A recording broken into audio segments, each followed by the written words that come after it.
देखो रिकॉर्डिंग का मैसेज किया और स्क्रीन शेयर है।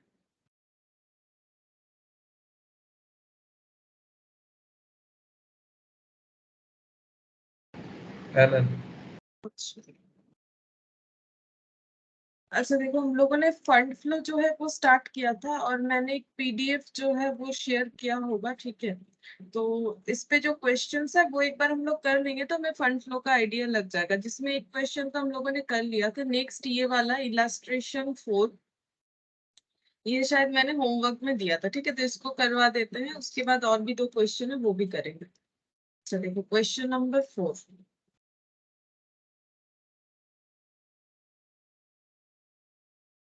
तो फंड फ्लो स्टेटमेंट हम लोग क्यों बना रहे थे, ताकि हमें ये पता चले कि हमारा फंड फ्लो बिजनेस में क्या है। मतलब हमें दो बैलेंस शीट दे देगा, एक 2 साल का, ठीक है। 2 साल के एंड में बैलेंस शीट बनता है, हमें पता है जब फाइनल अकाउंट्स बनता है 2 ईयर का फाइनल अकाउंट्स का बैलेंस शीट दे देगा। हमें वहां से 3 चीज कैलकुलेट करना है अपने फंड फ्लो को पता करने के लिए। पहला तो चेंजेस इन वर्किंग कैपिटल 2 साल में कितना हुआ है। सेकंड हमें फंड फ्रॉम ऑपरेशन कैलकुलेट करके देना है, उसके बाद ही हम लोग कैलकुलेट कर पाएंगे फंड फ्लो स्टेटमेंट, ठीक है। अच्छा, तो जैसे हम लोगों ने किया था वैसे ही करेंगे। तो पहला स्टेप हो जाएगा हम लोग का working capital, changes in working capital, ठीक है। उसके लिए हम लोग को क्या करना पड़ेगा, current asset minus current liability जो है कैलकुलेट करना पड़ेगा, ठीक है। अच्छा तो लिखते हैं यहाँ पर, देखो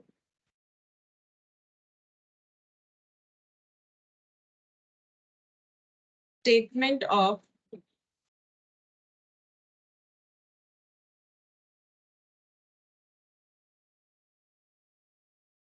changes in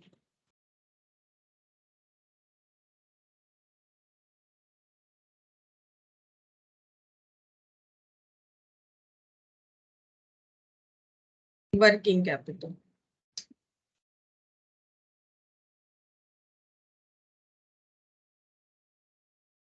particulars opening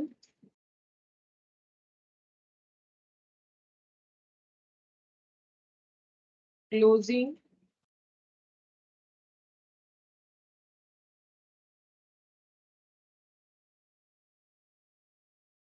working capital effect increase decrease। अच्छा हमें यहाँ पर लिखना क्या क्या होता है, current asset minus current liability. तो पहले हम लोग लिखेंगे ए, लिख देते हैं यहाँ पर और लिखेंगे करेंट एसेट्स। अच्छा करेंट एसेट में जो भी करेंट एसेट है,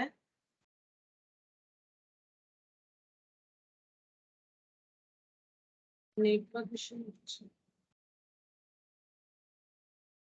आवाज नहीं आ रही है क्या सालिनी की?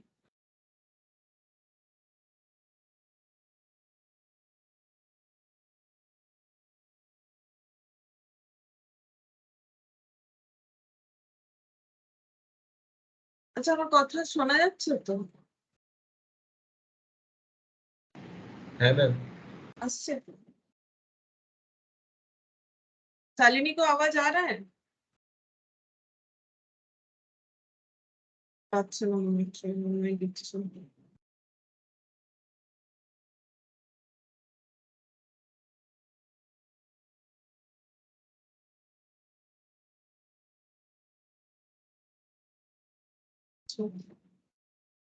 करंट एसेट में देखो क्या क्या है। करंट एसेट में हम लोग का लैंड बिल्डिंग फिक्स्ड एसेट होता है, plant and machinery fixed asset, investment भी हमारा लॉन्ग टर्म है तो ये फिक्स्ड में ही चला गया। Stock, debtor, prepaid expense, cash and bank.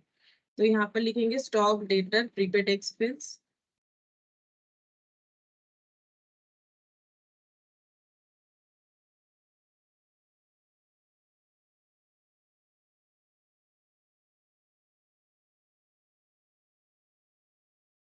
Cash and bank.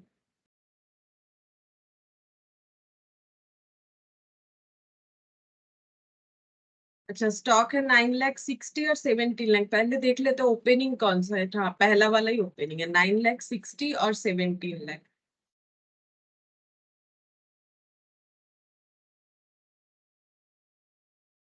अच्छा डेटर है 12 लाख, 15 लाख, 96।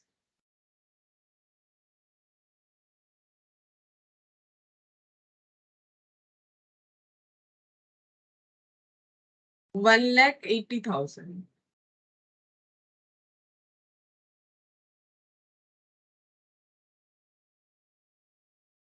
2,80,000, 1,70,000।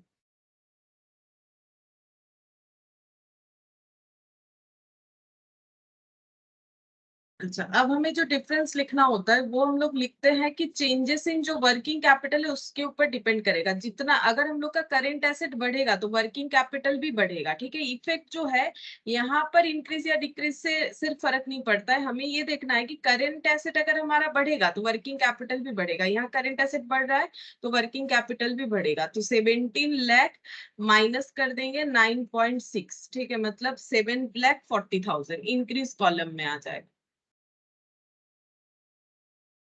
अच्छा, 12 लाख से 15,96,000, तो 12 लाख से 15,96,000, तो ये हो गया 3,96,000। ये भी इंक्रीज कॉलम में जाएगा। करंट एसेट इंक्रीज हुआ है, करंट एसेट डिक्रीज हुआ है, मतलब हम लोग का वर्किंग कैपिटल भी डिक्रीज हो जाएगा 20,000।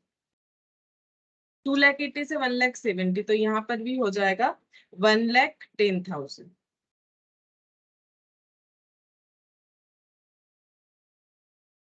नेक्स्ट यहाँ पर टोटल करेंगे।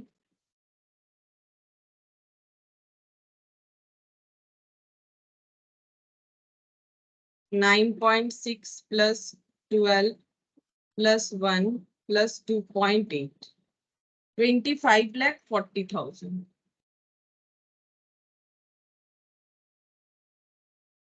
17, 15.96 प्लस 0.8 प्लस 1.7, 35,46,000।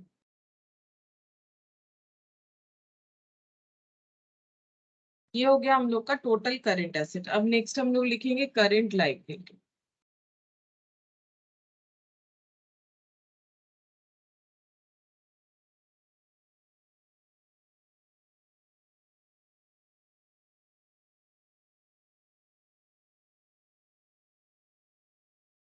अच्छा, करंट लायबिलिटी में क्या क्या लेना है हम लोग को? जैसे कि शेयर कैपिटल तो ये नहीं होगा, ये करंट लायबिलिटी नहीं होता। General reserve, PL, 10% debenture, bank loan, ये सब नहीं होगा। Creditor, outstanding expenses, propose dividend और प्रोविजन फॉर टैक्सेशन डिपेंड करता है कि हम लोग ग्रॉस कंसेप्ट में क्वेश्चन कर रहे हैं कि नेट कंसेप्ट में। ठीक है, जैसे कि इस क्वेश्चन को मैंने लास्ट दिन पढ़ के बताया था, तो यहाँ पर बता दिया था कि किसे लेना है और किसे नहीं लेना है। तो फिलहाल क्रेडिटर, आउटस्टैंडिंग एक्सपेंसेस तो लिख लेते हैं क्योंकि इसमें तो कोई कंफ्यूजन है नहीं। क्रेडिटर और आउटस्टैंडिंग एक्सपेंस। अच्छा, क्रेडिटर का चेंजेस है 8 लाख से 11,60,000,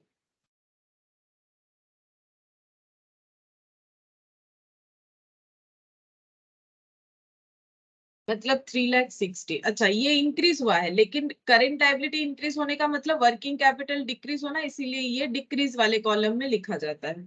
आउटस्टैंडिंग एक्सपेंसेस कितना हुआ है? 40 से 50,000 हो गया है, मतलब इंक्रीज हुआ है। तो वर्किंग कैपिटल जो है वो डिक्रीज हो जाएगा, यानी डिक्रीज कॉलम में लिखेंगे 10,000। ठीक है, नॉर्मली प्रोविजन फॉर टैक्सेशन और प्रोपोज डिविडेंड हम लोग करेंट लायबिलिटी में यहाँ कंसीडर नहीं करते, बट इस क्वेश्चन में बताया गया था कि assume the provision for taxation as current liability and proposed dividend as non current liability। तो इसीलिए यहाँ पर प्रोविजन फॉर टैक्सेशन को हमें लेना पड़ेगा, क्योंकि क्वेश्चन में हमें रेफर किया है। वैसे क्वेश्चन में अगर हमें नहीं बताता है तो हम लोग हमेशा ग्रॉस कंसेप्ट लेते हैं और उसके हिसाब से हम लोग को इसको करेंट लायबिलिटी में नहीं लेना होता है, दोनों आइटम को ही। 2 लाख से 2,40,000।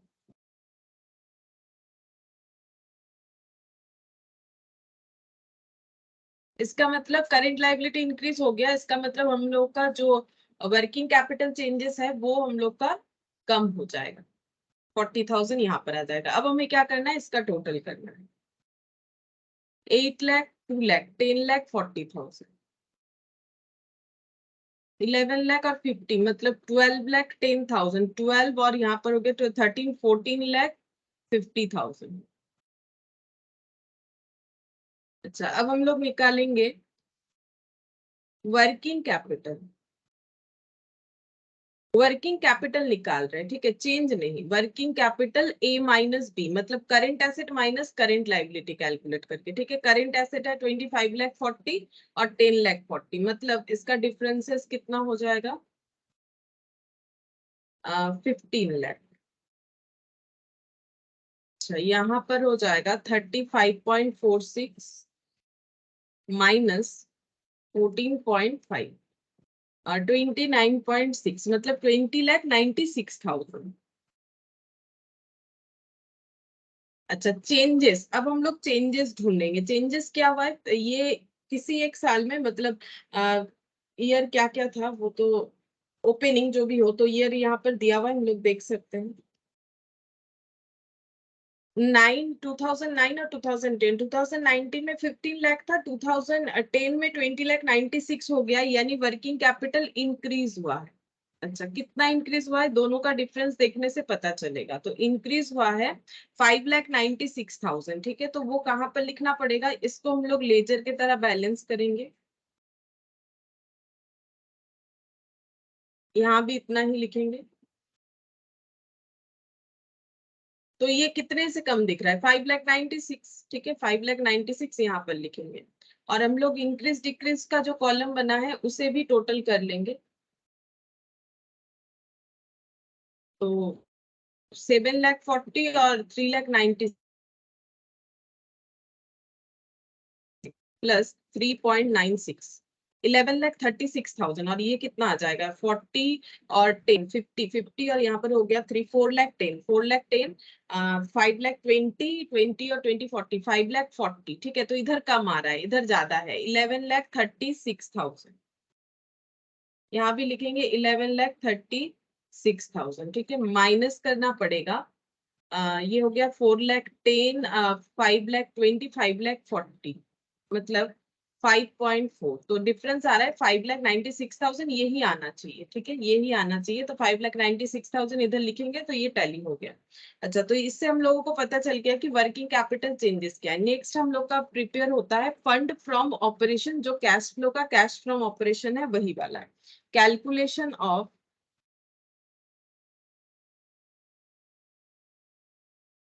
Fund from operation.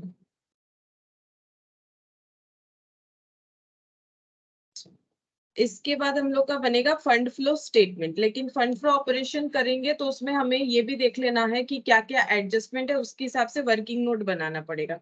अच्छा, तो यहाँ पर कितना पेज रखे हम, ये हो गया, यहाँ फंड फ्रॉम ऑपरेशन बन जाएगा।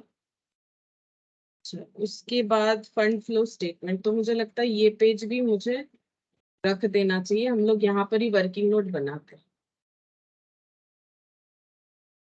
वर्किंग नोट नंबर 1, कौन सा वर्किंग नोट बनाएंगे, सबसे पहले हम लोग ये सब वर्किंग नोट बनाएंगे जिसका एडिशनल इंफॉर्मेशन है, जैसे कि न्यू मशीनरी परचेस सोल्ड, ये सब बोल रखा है। तो हम लोग सबसे पहले बनाते हैं plant and machinery account.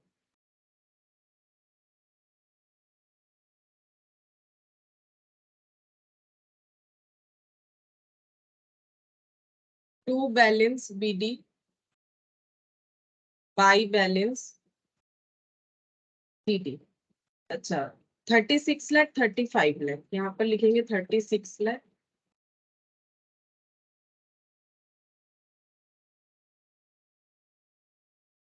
35 lakh. अच्छा, इसके बारे में इंफॉर्मेशन है, new machinery for 6 lakh was purchased, but an old machinery costing 2,90,000 was sold for 1 lakh and accumulated depreciation there on 1,50,000। तो पहले परचेज बोला है, तो परचेज का हम लोग लिखते हैं टू बैंक या कैश।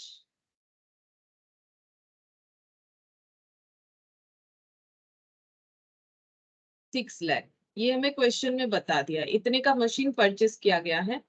अच्छा, इसके बाद ओल्ड मशीनरी जिसका कॉस्ट है 2,90,000, वो 1 लाख में सेल हो गया, तो by bank cell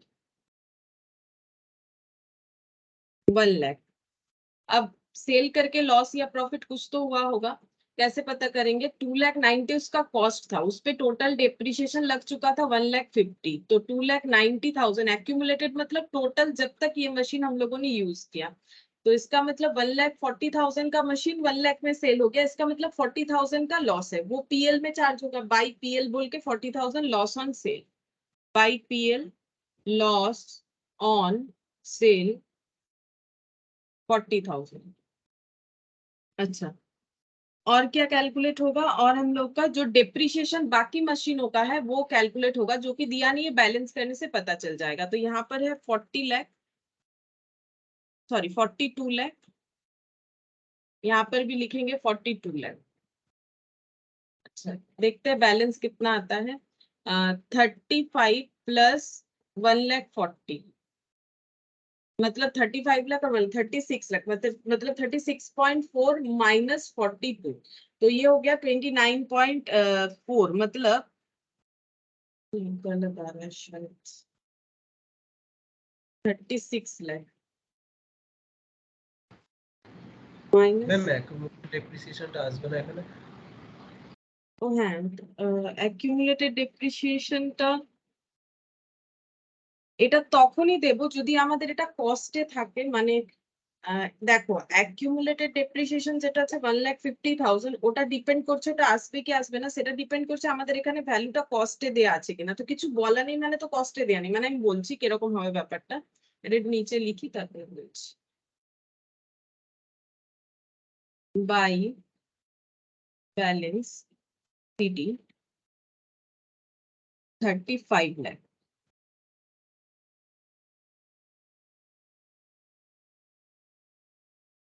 by depreciation, এটা কত হচ্ছে আমি দেখে নিচ্ছি তারপর বলে দিচ্ছি।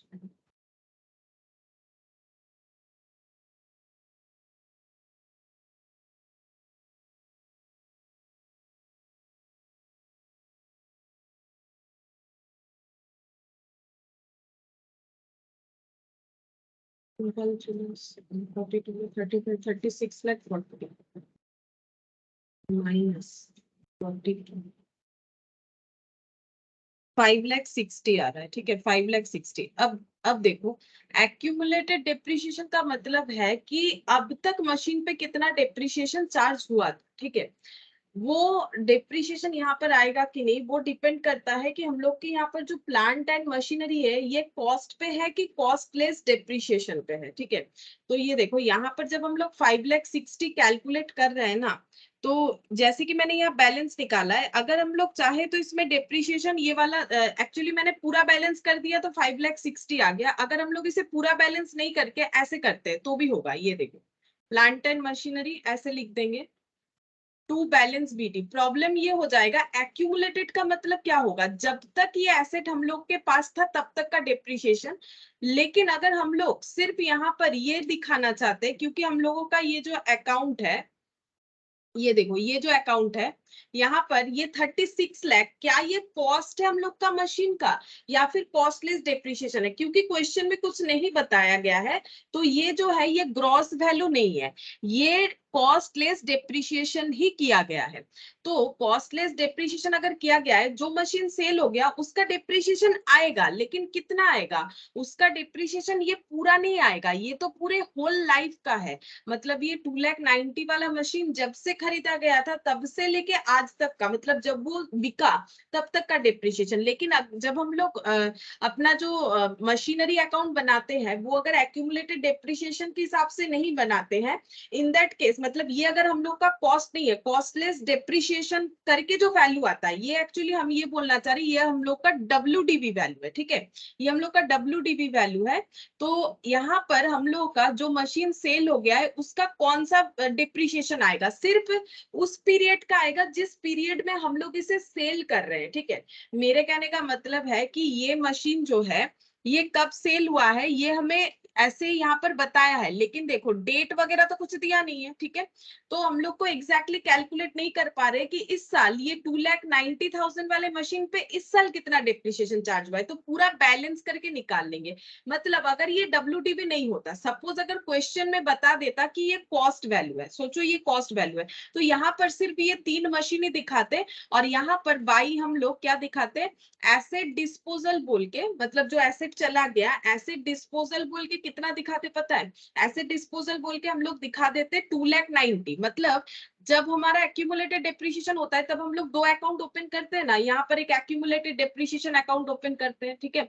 तब हम लोग क्या दिखाते हैं, यहाँ पर हमारे पास 36 लाख का मशीन था टोटल, उसमें से 2,90,000 सेल हो गया, 6 लाख परचेज हुआ, 35 लाख बचा हुआ है, ऐसा होता, ठीक है। लेकिन ये तो कॉस्ट में बताया भी नहीं, और वैसे भी ये टैली भी नहीं होगा क्योंकि ये कॉस्ट वैल्यू नहीं है, ये WDV वैल्यू है। और अगर कॉस्ट वैल्यू होता तब हम लोग ऐसे बनाते। फिर डिप्रिसिएशन को कैसे दिखाते? फिर डिप्रिसिएशन का हमें एक्यूमुलेटेड डिप्रिसिएशन का ना जो है बैलेंस शीट में वैल्यू दिया हुआ रहता, तब हम लोग क्या करते, उसे ऐसे पुट करते, बाई बैलेंस BD और टू बैलेंस CD बोल के। ऐसा हम लोगों ने कैश फ्लो में किया था, अगर थोड़ा याद आ रहा है देखो, ऐसे लिखा हुआ रहता जो एक्यूमुलेटेड डिप्रिसिएशन का वैल्यू है। फिर जो एसेट बिक जा रहा है उसका डिप्रिसिएशन हम लोग यहाँ पर खाली कर देते, जो एसेट डिस्पोजल हो जा रहा है उसका डिप्रिसिएशन हम लोग यहाँ पर खाली कर देते, ठीक है। यहाँ पर हम लोग लिख देते जो एसेट बिक जा रहा है उसका डिप्रिसिएशन यहाँ पर एंट्री हो जाता है accumulated depreciation account debit to depreciation बोल के। तब हमारा यहाँ पर वैल्यू कितना आ जाता, 1,50,000, ठीक है। ये देखो तब हम लोग का वैल्यू आ जाता है 1,50,000, ठीक है। और बाकी ये टोटल डिप्रिसिएशन इसमें से इतना खाली हो गया जो सेल हो गया, और बाकी जो है वो हम लोग का PL में चार्ज, मतलब डिप्रिसिएशन बोल के PL में यहाँ पर चला जाता, ठीक है। इस तरह से होता है। लेकिन जब हमें क्वेश्चन में बोल दिया है कि जो डिप्रिसिएशन है, जो एसेट का वैल्यू दिया हुआ है ओपनिंग क्लोजिंग, वो हमें WDV वैल्यू दिया हुआ है, मतलब अब तक का एसेट जो भी था उस पे सारे डिप्रिसिएशन चार्ज करने के बाद का दिया हुआ है। तो हम लोगों ने क्या किया, 36 लाख का हमारे पास एसेट था ओपनिंग में, ये एसेट का कौन सा वैल्यू है, WDV, मतलब डिप्रिसिएशन लेस करने के बाद। करेंटली हम लोगों ने ये जो है एसेट परचेज किया, और ये एसेट सेल कर दिया है। कितने में सेल किया है, 1,40,000 में। 1,40,000 का एसेट बिका है। कैसे पता चला 1,40,000 का एसेट बिका है? ये देखो 1,40,000 का, क्योंकि 2,90,000 वाला जो एसेट था उस पे 1,50,000 डिप्रिसिएशन चार्ज हुआ है, मतलब जब सेल हुआ उसका वैल्यू 1,40,000 हुआ, 1,00,000 रिकवरी, 40,000 लॉस। तो क्या उसका डिप्रिसिएशन हम लोग चार्ज नहीं कर रहे? अब हमें इंडिविजुअली ये पता नहीं चल पा रहा है कि जो एसेट बिक रहा है उसका अब तक का डिप्रिसिएशन क्या है। तो हम लोगों ने क्या किया, पूरे वैल्यूज को लिख के या बैलेंसिंग फिगर कर दिया। तो इसमें कौन कौन सा डिप्रिसिएशन है पता है? इसमें जो एसेट सोल्ड हो गया उसका भी डिप्रिसिएशन इंक्लूडेड होगा, जो एसेट न्यू परचेज हुआ उसका भी डिप्रिसिएशन जो है ऐड होगा, और पुराने एसेट में से जो बचा हुआ है वो भी दिखेगा, ठीक है। टोटल में दिख रहा है, क्योंकि हमारे पास ऐसा कोई इंफॉर्मेशन नहीं है जिससे हम लोग इंडिविजुअली कलेक्ट मतलब कैलकुलेट कर ले कि इस पे कितना डिप्रिसिएशन होगा, ठीक है। इंडिविजुअली ये भी नहीं कैलकुलेट कर पा रहे हैं कि जो एसेट हमारा सेल हुआ जिसपे अभी तक का डिप्रिसिएशन 1,50,000 है, इसमें से 1,50,000 में से कितना अमाउंट इस साल का है वो भी हम लोग नहीं फाइंड आउट कर पा रहे, क्योंकि हमें 1,50,000 तो पूरा है, पूरे एसेट। अगर एसेट 5 साल पहले खरीदा गया था तो 5 साल का डिप्रिसिएशन, लेकिन हमें तो इस साल का चाहिए ना, हमें नहीं पता। तो हम लोग क्या कर सकते हैं, बैलेंसिंग फिगर कर देंगे, क्योंकि वो तीनों चीजों का डिप्रिसिएशन, नए मशीन का डिप्रिसिएशन, ओल्ड मशीन जो सेल हुआ उसका डिप्रिसिएशन, और जो ओल्ड मशीन रह गया है उसका डिप्रिसिएशन, वो तीनों डिप्रिसिएशन यहाँ आएगा। क्योंकि हम लोग इंडिविजुअली काउंट नहीं कर पा रहे तो हम लोग क्या करेंगे, सिंपल हम लोग इसको बैलेंसिंग फिगर कर देंगे, तो वो तीनों चीज यहाँ पर आ जाएगा, और इसका इफेक्ट जो है हम लोग दिखा पाएंगे। हमारा जो बैलेंस शीट है, मतलब जो हम लोग फंड फ्लो स्टेटमेंट बना रहे वहां पर जैसे दिखाना है इसका इम्पैक्ट दिखा पाएंगे, इसीलिए नहीं कर पाएंगे। और ये डायरेक्टली अगर लिख देंगे ना, बाई चांस कभी भी ऐसे गलत हो जाता है। ये देखो, अगर बाई चांस लिख देते हैं 1,50,000 एक्यूमुलेटेड डिप्रिसिएशन, तो यहाँ पर क्या हो जाएगा, जब से मशीन खरीदा गया तब से लेके आज तक का पूरा डिप्रिसिएशन चला जाएगा। पूरा तो नहीं दिखाना है। हाँ, अगर हमें ये पता चल जाता कि जिस साल सेल हो रहा है उस साल कितना डिप्रिसिएशन है 1,50,000 में से, तो हम लोग उतना पोर्शन लिख देते, बाकी बैलेंस निकाल देते, ठीक है। तब हम लोग मान लो 1,50,000 में से इस साल सेल होने के पहले डिप्रिसिएशन हो रहा है 30,000, अगर ऐसा हमें क्वेश्चन में बता देता, एक एग्जाम्पल ले रहे हैं, तो ये बैलेंस होकर ऑटोमेटिकली 530 हो जाता। या फिर इसका इंडिविजुअली बता देता तो उसका डिप्रिसिएशन चार्ज करते, बाकी बैलेंस करके निकालते। इसीलिए हम लोग डायरेक्टली यहाँ पर जो है वो वाला वैसे भी लिख नहीं पाएंगे, ठीक है। एक तो हम लोग लिख ही नहीं पाएंगे यहाँ पर, क्योंकि accumulated amount accumulated depreciation account में जाना चाहिए, यहाँ पर नहीं जाना चाहिए, ठीक है। तो इसीलिए हम लोग ऐसे करके लिखेंगे जिसमें तीनों तरह का डिप्रिसिएशन यहाँ पर हमारा आ जाएगा, अलग से हम लोग नहीं लिख पाएंगे, ठीक है। अच्छा, नेक्स्ट देखो ये वाला, বুঝতে পারলে কেন হবে না? মানে ম্যাম কস্টে যখন দেয়া থাকবে তখন ওটাকে আলাদা করে করতে হবে হ্যাঁ অ্যাকাউন্ট থেকে। তখনই, হ্যাঁ তখনই আলাদা করে করবো। এমনিতেও এটা তো পুরো 1,50,000টা তো আর এই বছরের ডেপ্রিসিয়েশন নয় যে আমি এখানে পুরোটা চার্জ করতে পারবো না। ঠিক আছে, আমি পুরোটা এখানে কিছুতেই চার্জ করতে হয়, আমি করতে পারবো যদি আমি এটা জানতাম কি 1.5 লাখের মধ্যে কতটা ডেপ্রিসিয়েশন যেটা এইবারের, তবে আমি করতে পারতাম।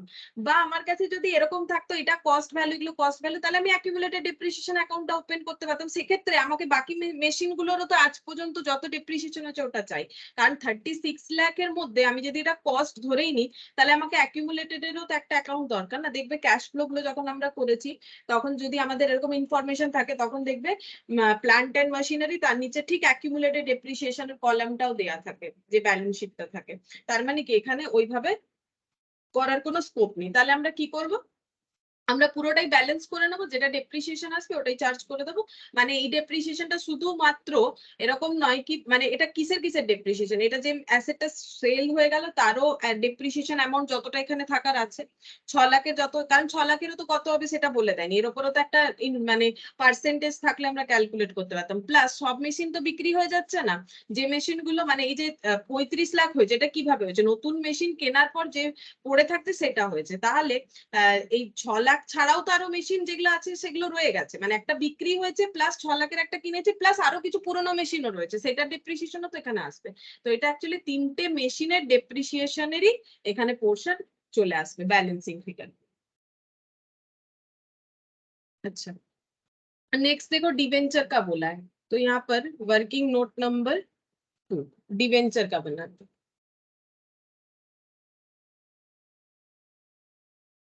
डिवेंचर का देखो, डिवेंचर लोन होता है तो by balance BD,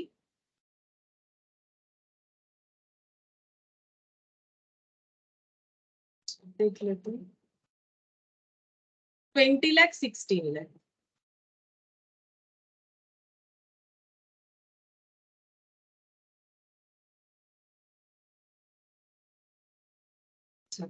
next next क्या बोला है देखो यहाँ पर डिवेंचर के बारे में, 10% डिवेंचर में रिडीम, मतलब डिवेंचर रिडीम हो रहा है तो इसका मतलब एंट्री क्या होगा, डिवेंचर अकाउंट डेबिट हो जाएगा, 20% प्रीमियम में रिडीम हो रहा है तो एंट्री क्या होना चाहिए, एंट्री ऐसे होना चाहिए डिवेंचर अकाउंट डेबिट, ठीक है, premium on redemption account debit to bank, ऐसा एंट्री होना चाहिए। तो इसका मतलब डिवेंचर अकाउंट में हम लोग क्या एंट्री करेंगे, टू बैंक, पहला बात है ऐसा एंट्री हो जाएगा टू बैंक। अच्छा, कितना रिडीम हो रहा है उसके हिसाब से एंट्री होगा। रिडीम हो रहा है 10% डिवेंचर में रिडीम है, 20% प्रीमियम के साथ रिडीम हो रहा है 10%। 10% मतलब 20 लाख का 10% कितना हो जाएगा, 2 लाख, ठीक है। और इसमें हम लोग का जो प्रीमियम है वो है हम लोग का कितना बोला है प्रीमियम, 20%, तो कितना होगा पहले देखते हैं कितना रिडीम हो रहा है। 20 लाख से 16 लाख हुआ है, रिडेम्पशन कैसे निकालते हैं, 20 लाख से 16 लाख हुआ है तो 4 लाख का डिवेंचर रिडेम्पशन हुआ है, ठीक है। ये 4 लाख, ये डिवेंचर अकाउंट 4 लाख से डेबिट होगा यहाँ पर। और ये प्रीमियम हमें कैलकुलेट करना पड़ेगा, तो प्रीमियम कितना देना है 20%, तो 4 लाख का 20% मतलब 80,000, तो टू बैंक बोल के कितना हो जाएगा 4,80,000, ठीक है। लेकिन हम लोग यहाँ पर कितना लिखे, 4 लाख लिखे क्योंकि हम ये एंट्री पास करें डिवेंचर टू बैंक, फिर premium on redemption to bank ये भी कर सकते हैं। तो इसके लिए दूसरा अकाउंट ओपन कर सकते हैं प्रीमियम ऑन रिडेम्पशन अकाउंट, अगर premium on redemption account open करेंगे तो ये वाला पॉइंट लिख देंगे। तो यहाँ पर डिवेंचर रिडेम्पशन का हो गया। अच्छा, अब इसको टोटल करते हैं, तो रिडीम होने के बाद 16 लाख ही बच रहा है, हो गया। अब हम लोग इसके साथ साथ एक छोटा सा अकाउंट बना लेते हैं प्रीमियम ऑन रिडेम्पशन वाला भी, प्रीमियम ऑन रिडेम्पशन। इसमें हम लोग क्या लिखेंगे देखो, प्रीमियम ऑन रिडेम्पशन में प्रीमियम कितना देना पड़ा 80,000, अभी कैलकुलेट करके मैंने दिखाया टू बैंक 80,000। अच्छा, ये कहाँ चार्ज होता है, ये पीएल में चला जाता है, बाई पीएल क्लोज हो जाएगा 80,000, बन गया, ठीक है। अच्छा, नेक्स्ट देखते हैं कौन सा है, इन्वेस्टमेंट बोला है तो इन्वेस्टमेंट अकाउंट ओपन कर लेंगे।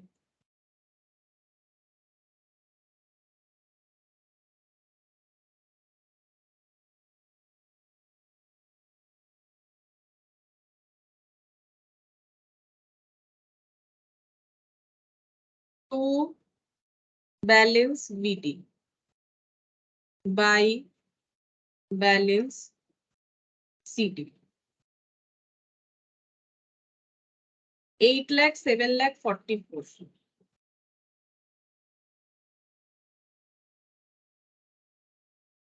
बैलेंस लिख लिया। अब देखते हैं एडजस्टमेंट में क्या बोला है।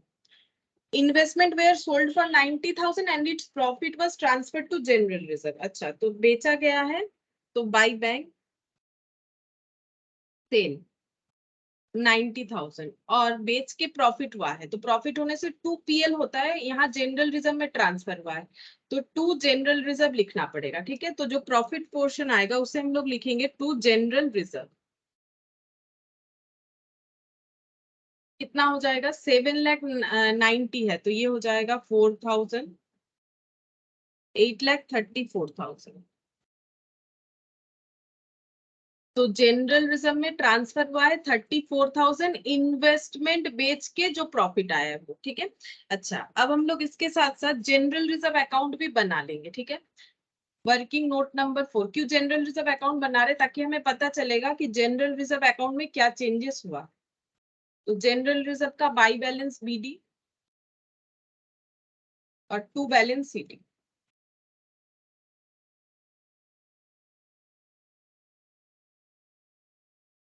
एट लाख 9 लाख।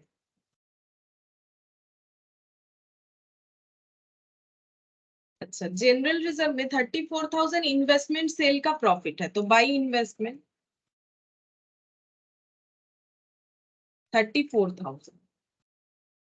अच्छा, इसका मतलब जनरल रिजर्व जो अभी 9 लाख हुआ है वो सिर्फ सिर्फ और सिर्फ प्रॉफिट से ट्रांसफर करके नहीं हुआ है। मतलब नॉर्मली जनरल रिजर्व कैसे बनता है, करंट ईयर के प्रॉफिट से ट्रांसफर किए हुए अमाउंट से बनता है, लेकिन 9 लाख पूरा ही ट्रांसफर किया गया अमाउंट नहीं। वैसे तो डिफरेंस 1 लाख का है, लेकिन 1 लाख में 34,000 इन्वेस्टमेंट वाला प्रॉफिट जो जनरल रिजर्व में ट्रांसफर हुआ है, तो बाकी जो है प्रॉफिट एंड लॉस अकाउंट से गया है, मतलब PL अप्रूव। ठीक है, बाकी जो है प्रॉफिट एंड लॉस से लेके ट्रांसफर किया गया है।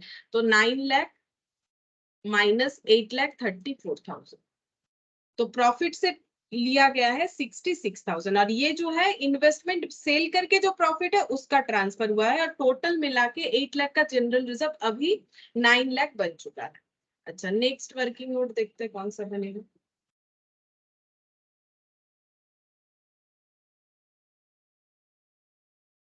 इन्वेस्टमेंट हो गया। इनकम टैक्स पेड, तो हम लोग इनकम टैक्स का अकाउंट बना लेते हैं।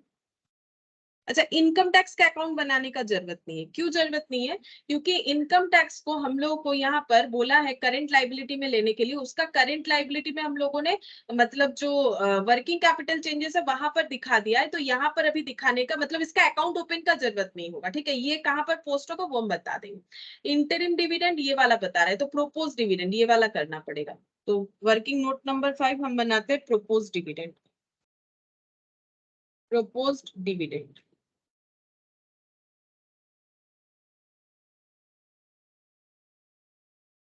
By balance BD।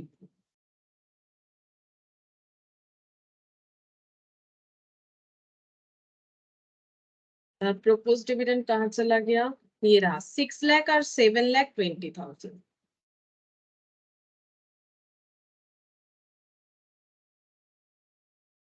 नेक्स्ट देखते हैं यहाँ पर बोला क्या था।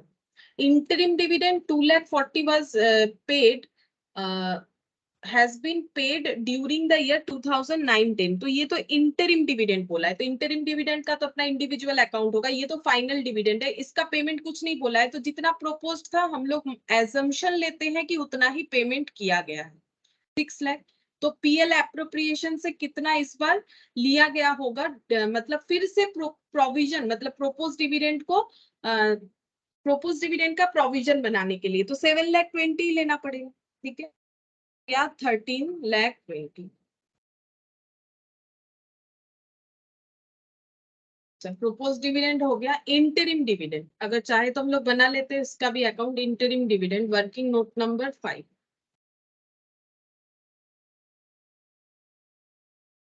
Interim dividend to bank. Interim dividend pay करने से तो बैंक वाला एंट्री आएगा ही आएगा। इंटरिम डिविडेंड 2,40,000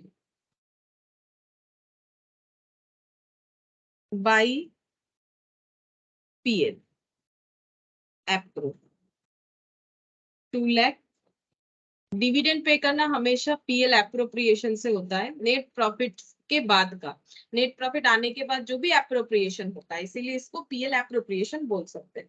अच्छा, फिर प्रोविजन फॉर टैक्सेशन, तो करेंट लायबिलिटी, प्रोपोज डिविडेंड हम लोगों ने कर लिया। इन्वेस्टमेंट और नॉन ट्रेड इन्वेस्टमेंट, अच्छा मतलब जो ट्रेडिंग कंपनी नहीं है, ठीक है। चलो और देखते हैं क्या अकाउंट हमें बनाना जरूरी है। लैंड बिल्डिंग का यहाँ पर बना सकते हैं, अगर बनाना चाहे तो। लैंड बिल्डिंग कम हो गया है, इसका मतलब यहाँ पर land and building,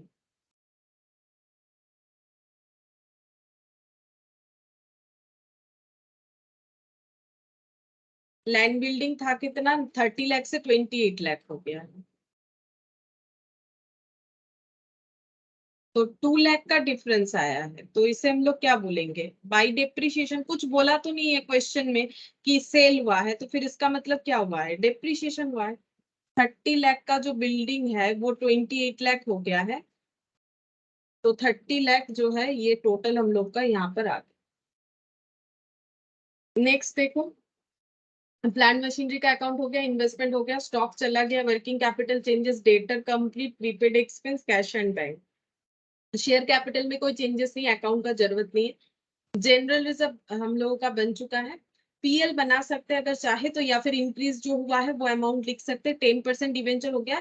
creditor outstanding expense, propose dividend, provision for taxation, ये बनाया नहीं है मैंने क्योंकि वो प्रोविजन फॉर टैक्सेशन ऑलरेडी हम लोग का करंट लाइबिलिटी में चला गया, इसका अकाउंट बनाने का जरूरत नहीं। यहाँ पर बचा है दो ही अकाउंट, एक है बैंक लोन और एक है पीएल अकाउंट। तो बैंक लोन बना लेते हैं, 10 से 12 लाख हो गया, मतलब लोन लिया गया है।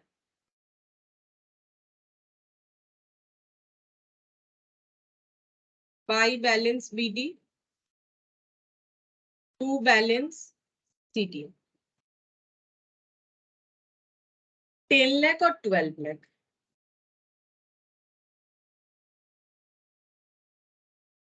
By bank 2 lakh,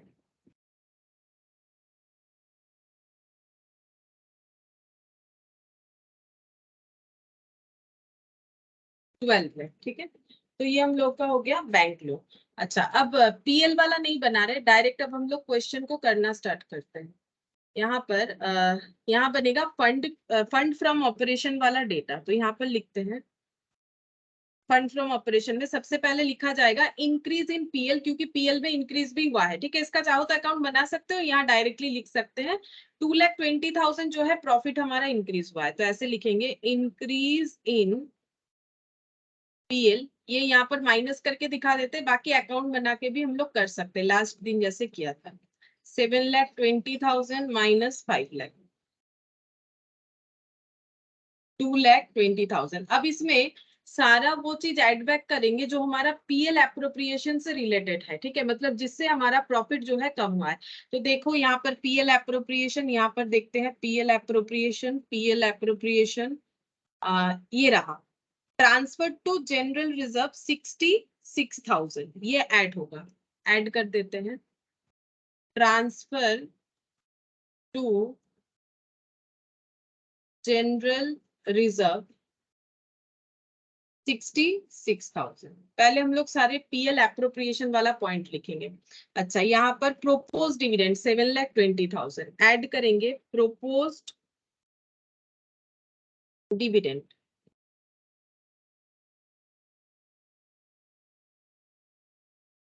propose dividend 7,20,000। Interim dividend,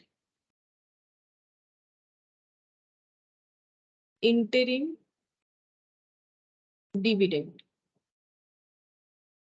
propose dividend के बाद इंटरिम डिविडेंड पीएल एप्रो 2,40,000, और कुछ भी पीएल एप्रो नहीं है। तो ये सब ऐड करने से हमें मिलेगा पीबीटी, प्रॉफिट बिफोर टैक्स। तो ऐड करते हैं,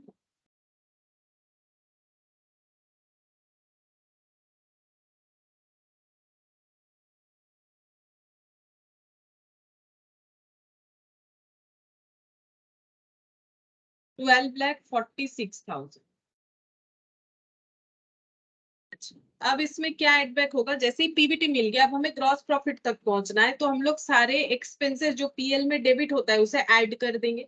अब जैसे कि ये वाला हो जाएगा, डिप्रिशिएशन एडबैक होगा 5,60,000, loss on cell of machinery ये ऐड होगा, तो depreciation on plant and machinery 5,60,000. Loss on cell of plant and machinery, loss on cell of plant and machinery 40,000. और क्या आ जाएगा यहाँ से, ये सब चीज तो लिख लिया हम लोगों ने. अच्छा, ये कुछ पीएल आइटम नहीं है, यहाँ पर है प्रीमियम ऑन रिडेम्पशन, ये एड बैक होगा. Premium on redemption of debenture, premium on redemption of debenture 80,000. अच्छा, इसके बाद और क्या है पीएल का आइटम, यहाँ से देख लेते हैं. ये PL appro, PL appro, PL appro, ये depreciation, depreciation on land and building, बस और कुछ नहीं. ऐड कर देंगे depreciation on land and building 2 lakh. तो ऐड करने से आ जाएगा फंड फ्रॉम ऑपरेशन.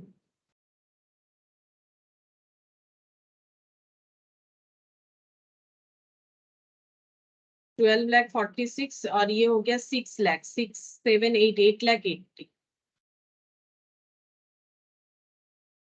21,26,000, 21,26,000 हो गया. अच्छा, अब हम लोग यहाँ पर प्रिपेयर करेंगे सोर्सेस ऑफ फंड और एप्लीकेशन ऑफ फंड, यानी fund flow statement. Fund flow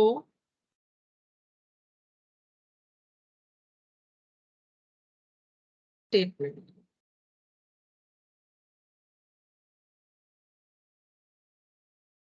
sources of fund, application of fund. ठीक है. अच्छा, सोर्सेस ऑफ फंड में सबसे पहले ग्रॉस प्रॉफिट लिख देंगे, मतलब फंड फ्रॉम ऑपरेशन, ये वाला आ जाएगा. कितना निकल के आया, 21,26,000, 21,26,000. अच्छा, और बाकी आइटम कैसे लिखेंगे, ये जो है ये हेल्पफुल है, इससे लिख सकते हैं. जैसे एप्लीकेशन में प्लांट मशीनरी खरीदा गया है और प्लांट मशीनरी बेचा गया है, 1 लाख का सेल, 6 लाख का परचेज. 1 लाख का सेल और 6 लाख का परचेज. तो यहाँ पर लिखेंगे, सॉरी 1 लाख का सेल इधर आएगा, उल्टा लिख दिया मैंने. सेल करने से सोर्सेस ऑफ फंड, यहाँ पर लिखेंगे sale of plant and machinery, purchase of plant and machinery हो गया. सेकंड देखते हैं इसमें, डिवेंचर में redemption of debenture, application of fund, पैसा चला गया टू बैंक, तो यहाँ पर लिखेंगे redemption of debenture.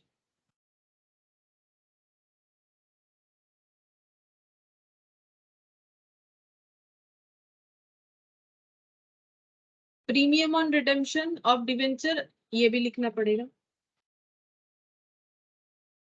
Premium on redemption of debenture.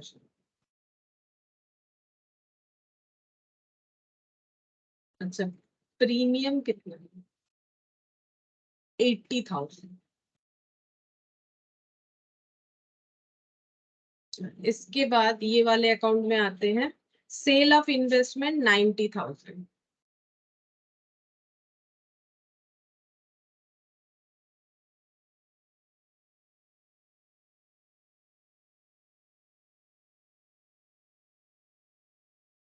General reserve, propose dividend. अच्छा, dividend paid, application of fund 6 lakh.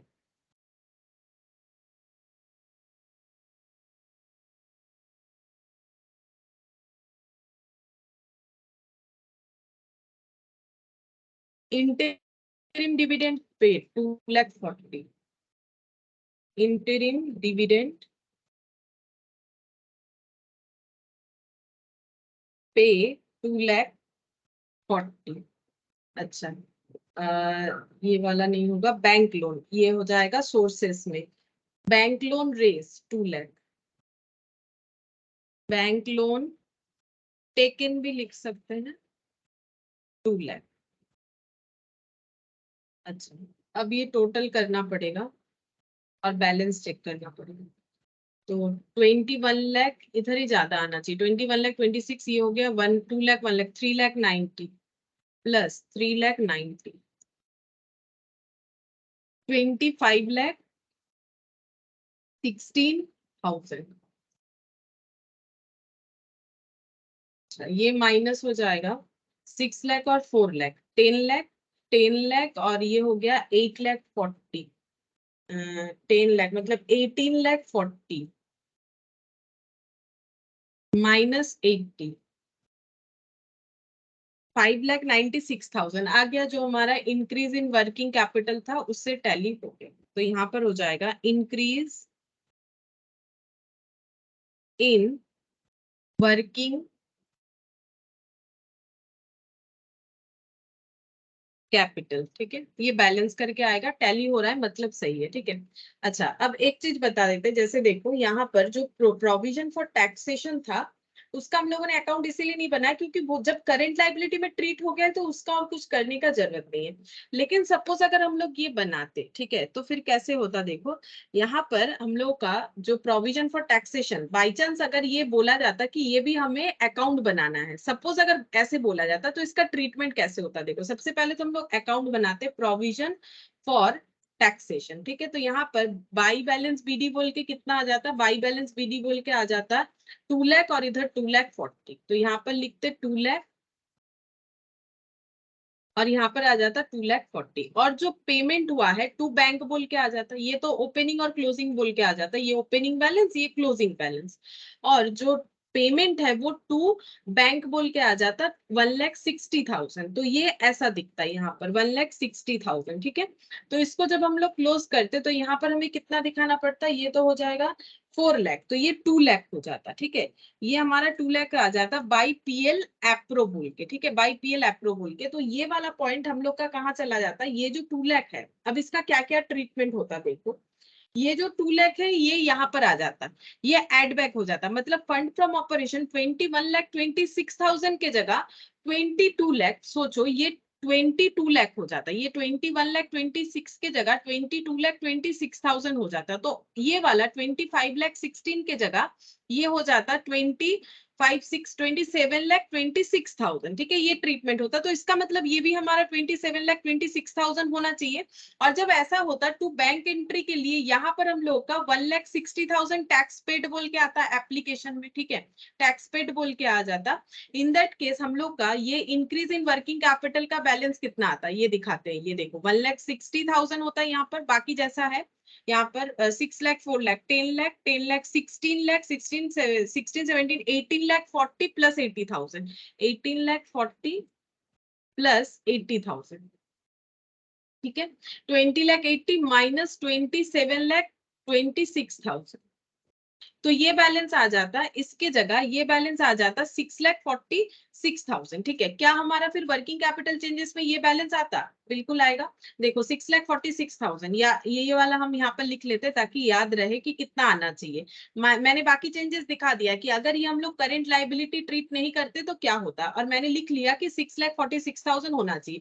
अब बात है कि यहाँ पर फिर वही वाला अमाउंट आना चाहिए जो हम लोगों ने यहाँ पर देखा, तो क्या ये आ जाएगा, बिल्कुल आ जाएगा। ये देखो ये अमाउंट अगर यहाँ से हट जाता है तो ये 2 लाख हटने से ये 10,40,000 की जगह 8,40,000 हो जाएगा, ये 2,40,000 हटने से ये हो जाएगा 12,10,000। ठीक है, अच्छा अब अगर हम लोग current asset minus current liability करते हैं तो 25,40,000, ठीक है, माइनस 8,40,000, तो 17 लाख, ये 17 लाख हो जाएगा। ठीक है, अच्छा नेक्स्ट वाला देखते हैं 35,46,000 माइनस 121,0,000। ठीक है, 12,10,000 मतलब 23,36,000 ये वाला आ जाएगा, 23,36,000। अब चेंजेस निकालते माइनस 17 लाख,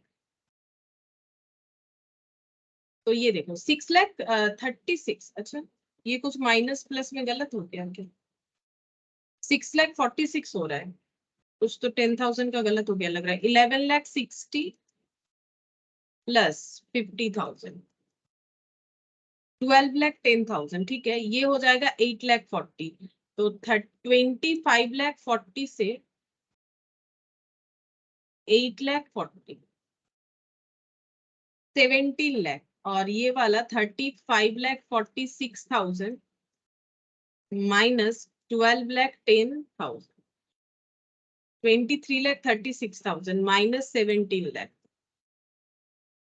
अच्छा 6,36,000 ही आ रहा है मेरा यहाँ 46, तो शायद यहाँ कुछ कैलकुलेशन मिस्टेक हो गया होगा, ठीक है, यहाँ कोई कैलकुलेशन मिस्टेक हुआ हो, बाकी जो है एडजस्टमेंट तो ऐसे ही होगा, यहाँ पर नहीं आएगा तो जस्ट यहाँ पर, तो मुझे लगता है यहाँ पर कुछ गलत हो गया है, तो 6,36,000 होगा ऐसा बोला जा रहा है। एक बार चेक कर लेते 6,36,000 ही हो रहा है कि नहीं।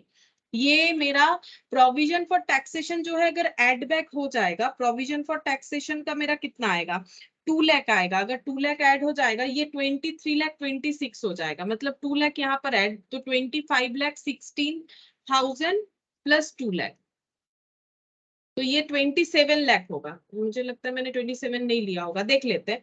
6 लाख और 4 लाख, 10 लाख, 10 लाख और 6 लाख, 16, 17, 18 लाख 40 माइनस 80,000, 18 लाख 40 माइनस 80,000, और टैक्सेशन का जो पेमेंट है वो यहाँ पर इंक्लूड हो जाएगा 1,60,000, 6,36,000, हाँ 6,36,000, शायद 6,36,000 ही आ रहा है। अभी हम लोगों ने क्या कैलकुलेट किया, 6,36,000 ही आना चाहिए ना, 6,36,000, 25,40,000 माइनस 8,40,000, 17 लाख, ये वाला 17 लाख, और 35,46 minus 11 lakh, 12,10,000 minus 12,10, 23,36 minus 17, 6,36,000 tally हो गया, ठीक है। तो ये ऐसा हो जाएगा एडजस्टमेंट, जैसे कि यहाँ पर अब सही हो गया, तब शायद कुछ गड़बड़ हुआ था, इसीलिए 6,46,000 एक जगह 36 आ रहा है, तो एक्चुअल आंसर 6,36,000 होगा। तो अगर हमें प्रोविजन फॉर टैक्सेशन नहीं बोलेगा, तभी हमें ये सारे एडजस्टमेंट जो है ये वाला ओपन करना चाहिए इसका अकाउंट, अदरवाइज इसका अकाउंट ओपन करके कोई फायदा नहीं है। जैसे हम लोग कैश फ्लो में करते हैं ना, जो हमारा चेंजेस इन वर्किंग कैपिटल में चला जाता है, उसका हमें वर्किंग नोट ओपन करने का कोई जरूरत नहीं होता है, जस्ट लाइक दैट यहाँ पर भी वैसे ही करना है, ठीक है। अच्छा नेक्स्ट देखते हैं कौन सा क्वेश्चन, ये वाला हो गया। नेक्स्ट ये वाला क्वेश्चन देखो, बोल रहा है कि balance sheet of OP limited as on 31 March 2007 2008 are as follows, share capital, general reserve, profit loss, 10% debenture, bank loan, creditor, outstanding expense, propose dividend, provision for taxation, इधर है land building, plant machinery, investment, stock, debtor, prepaid expenses, cash and bank. New machinery 3 lakh was purchased, but an old machinery costing 1,45,000 was sold for 50,000 and accumulated depreciation. Same question है. Interim dividend 1,20,000 has been paid during the year. Assume the provision for taxation as current liability and proposed dividend as non-current liability. Investment are non-trade. अच्छा data अलग है, ये फिर question भी same है। 49 लाख 90 नहीं, अच्छा डेटा अलग है, बाकी क्वेश्चन जो है एकदम सेम क्वेश्चन है, कुछ भी चेंजेस नहीं है, ठीक है, सेम क्वेश्चन है, ठीक है। चलो फटाफट कर लेते हैं, प्रैक्टिस हो जाएगा। क्वेश्चन नंबर 6, सबसे पहले हम लोग कैलकुलेट करेंगे statement of changes in working capital.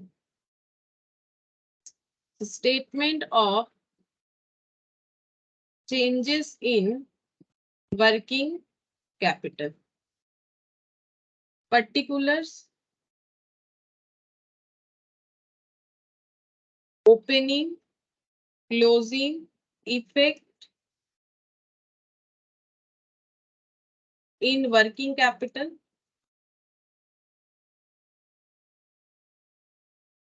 Increase, decrease.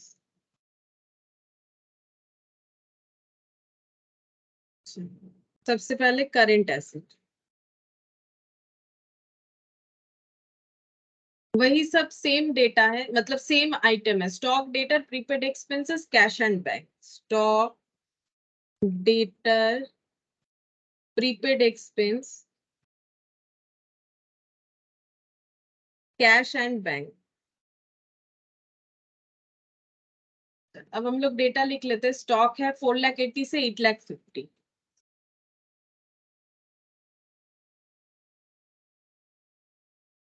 तो इंक्रीज हो गया है, तो वर्किंग कैपिटल भी इंक्रीज होगा क्योंकि ये करंट एसेट है। और डिफरेंस देख लेते हैं 85 और 48 का, 37।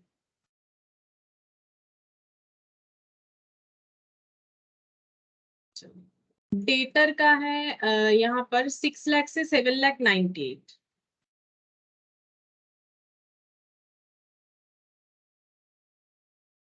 3,98,000,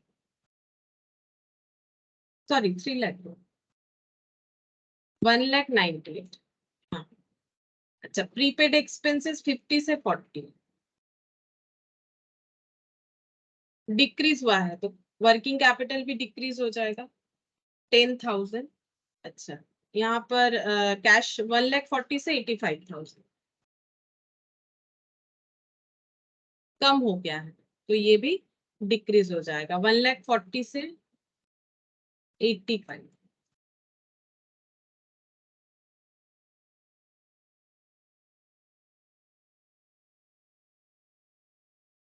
55,000।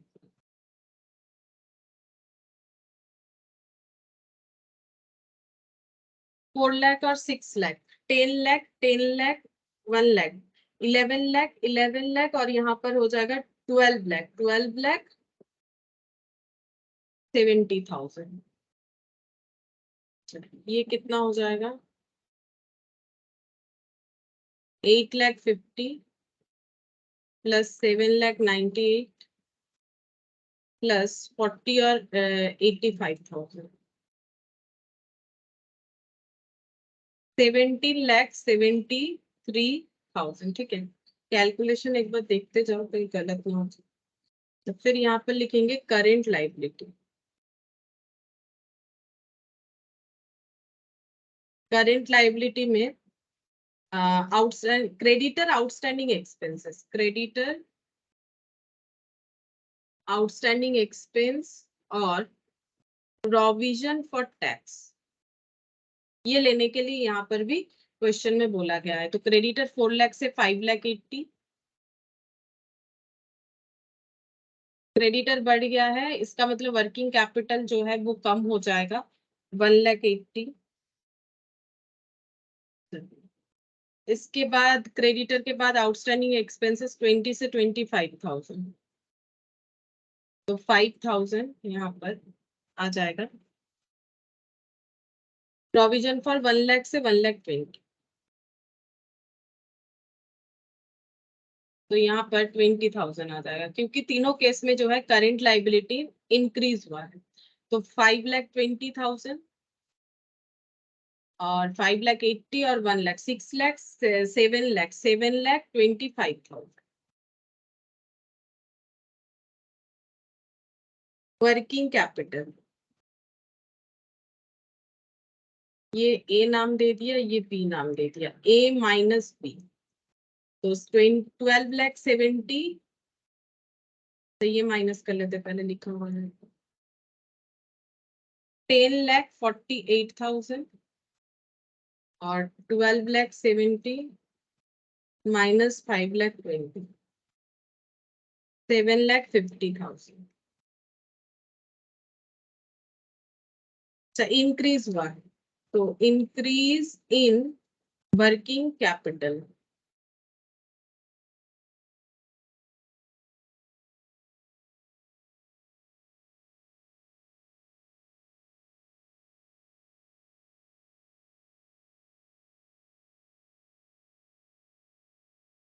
$298। ये है 3 और 4, 3.7, 1.98, 5.68, 5,68,000।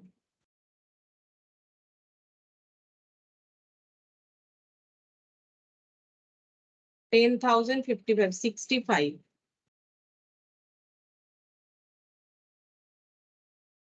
25,000, 2,70,000 minus 5,68, 2,98,000। नेक्स्ट हम लोग लिखेंगे fund from operation, calculation of F. तो सबसे पहले लिखते हैं हम लोग इंक्रीज इन पीएल। अगर इंक्रीज होता है तो इंक्रीज ही था, ठीक है। ये देखो इंक्रीज इन पीएल 2,50,000 से 3,60,000।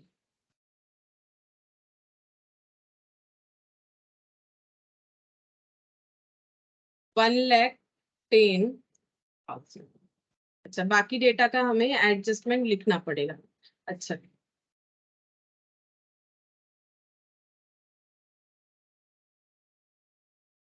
इसमें हम लोग सिर्फ रिक्वायर्ड जो है वही वाला वर्किंग नोट बनाएंगे, क्योंकि सेम टाइप ऑफ क्वेश्चन है। सारे वर्किंग नोट नहीं बनाएंगे, जो सिर्फ एडिशनल इंफॉर्मेशन में है वही बनाएंगे।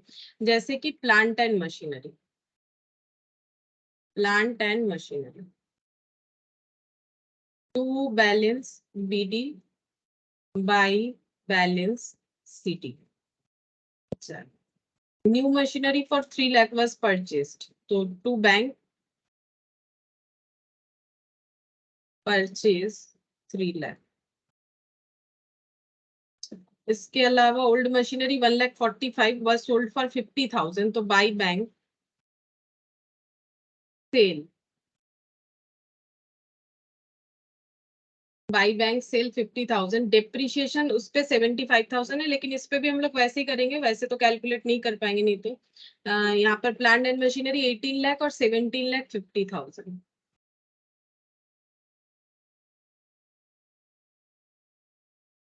अच्छा, लॉस हुआ है कि प्रॉफिट, वो चेक करना पड़ेगा। 1,45,000 का चीज जिसपे 75,000 डेप्रिसिएशन लग चुका है, मतलब 1,45,000 का मशीन था जिसपे अब तक 75,000 डेप्रिसिएशन लग चुका है। 70,000 का मशीन 50,000 में सेल हुआ है, तो 20,000 का loss by PL, loss on cell 70,000, 20,000 का बाई डेप्रिसिएशन, बैलेंस करके आ जाए 21 लाख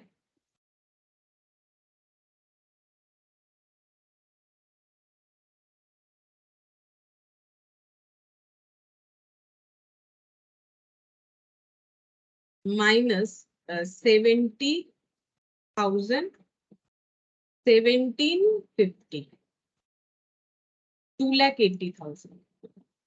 ये डिप्रिशिएशन हो गया, प्लांट एंड मशीनरी कैलकुलेट हो गया। अच्छा, इसके बाद debenture,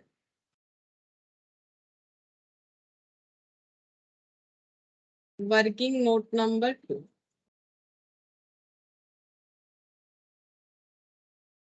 by balance BD to balance CD.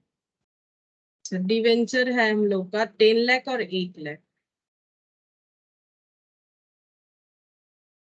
2 lakh का रिडेम्पशन हुआ है, 10 लाख से 8 लाख हो गया, 2 लाख का रिडेम्पशन, तो टू बैंक 2 लाख, 10 लाख 10 लाख क्लोज। प्रीमियम ऑन रिडेम्पशन, कितना प्रीमियम भरना पड़ेगा? 20%, तो 2 लाख पे 20%, मतलब 40,000। तो यहाँ पर to bank 40,000 by redeem PL, by PL हो जाएगा 40,000, ठीक है, पीएल में चार्ज हो जाएगा। अच्छा, नेक्स्ट देखते हैं क्या बोला था। Investment sold 45,000 and its profit transfer to general reserve, तो इन्वेस्टमेंट अकाउंट बना लेते हैं।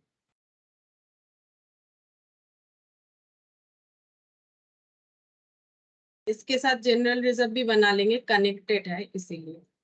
By balance BD to balance सीटी।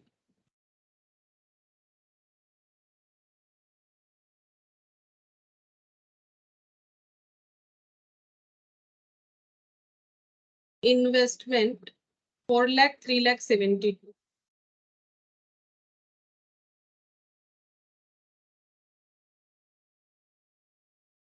General reserve 4 lakh 4,50,000।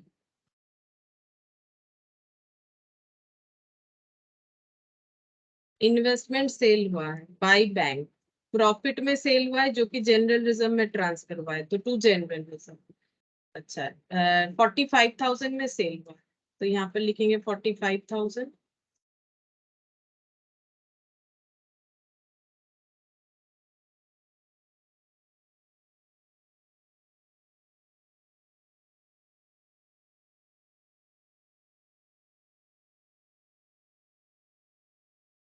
Four lakh 17,000, 17,000 आ जाएगा जनरल रिजर्व में।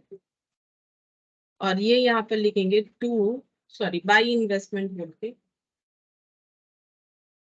17,000, तो 4,17,000,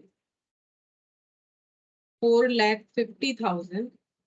और ये हो जाएगा टू पीएल एप्रो। प्रॉफिट से कितना ट्रांसफर हुआ है, तो प्रॉफिट से कितना ट्रांसफर हुआ है, 4,50,000 माइनस 4,70,000,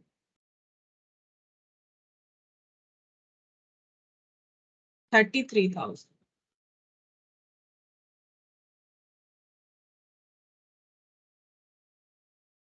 तो ये एक सेकंड, जनरल रिजर्व मैंने उल्टा लिखा है क्या, जनरल रिजर्व 4,00,000 और 4,50,000 बोला है, 4,00,000 और 4,50,000, 4,00,000 4,50,000। इन्वेस्टमेंट में प्रॉफिट हुआ है तो बाई इन्वेस्टमेंट बोल के 17,000। अच्छा,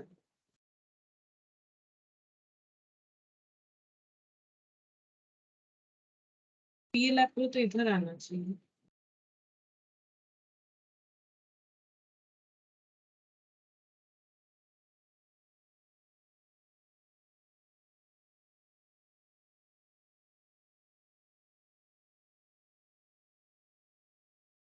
फोर लाख 50 बाई इन्वेस्टमेंट, क्या हुआ प्रॉब्लम, 8,00,000 और ये 9,00,000 हुआ बाई इन्वेस्टमेंट, पीएल अप्रो इधर आ रहा है, इधर ज्यादा है। अच्छा, तो इसमें 4,00,000 से 4,50,000 हुआ है, हाँ सही तो है। अच्छा, बैलेंस तो हम लोग का इधर जाना चाहिए, हम ही तो गलत साइड पे। 4,50,000, तो यहाँ पर 4,17,000 माइनस 4,50,000,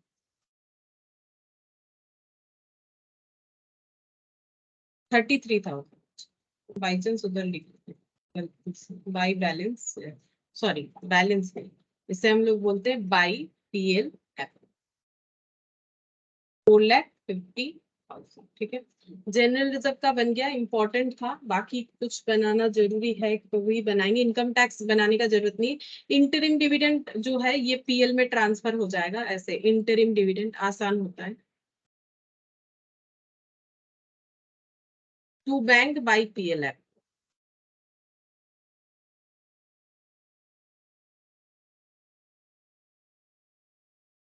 कितना है, 1,20,000।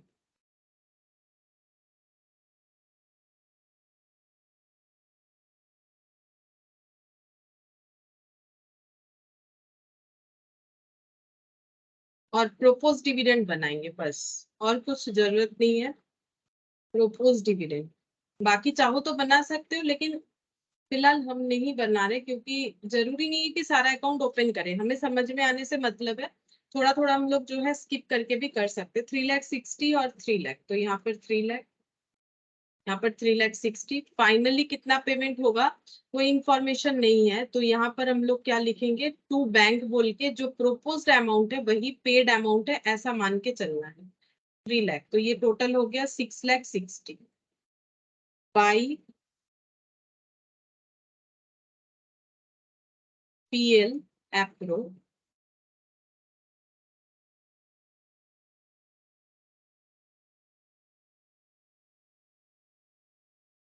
हो गया बस, और कुछ नहीं करना है। अब हम लोग यहाँ पर पीएल एप्रो का जो भी पोर्शन है वो ऐड बैक करते जाएंगे। जैसे सबसे पहले ऐड कर देंगे इंटरिम डिविडेंड, अभी अभी जो फाइंड आउट किया, interim dividend final dividend, interim dividend final dividend या प्रोपोज डिविडेंड। तो कितना कितना अमाउंट हुआ, यहाँ पर 1,20,000 और ये वाला हुआ 3,60,000, 1,20,000 और 3,60,000। अच्छा, नेक्स्ट हम लोग प्रीमियम नहीं, प्रीमियम नहीं, और क्या आ जाएगा, transfer to general reserve, transfer to general reserve, ये पीएल एप्रो का पार्ट हो जाएगा। यहाँ कुछ पीएल एप्रो नहीं है, यहाँ नहीं है, यहाँ भी नहीं है, ये वाला जनरल रिजर्व का हो जाएगा 33,000।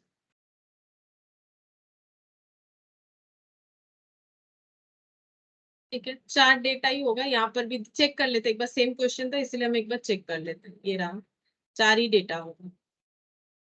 हाँ, अब हम लोग ऐड कर लेंगे, ऐड करने के बाद जो जीपी तक पहुंचने के लिए जो भी होगा वो ऐड बैक करेंगे, तो 1,10,000, 1,20,000, मतलब 2,30,000, 2 लाख और 5,90,000 और 33,000, 6,23,000, ये बन गया पीबीटी। फिर ऐड करेंगे depreciation on plant and machinery, तो depreciation on plant and machinery 2,80,000, loss on sale 20,000,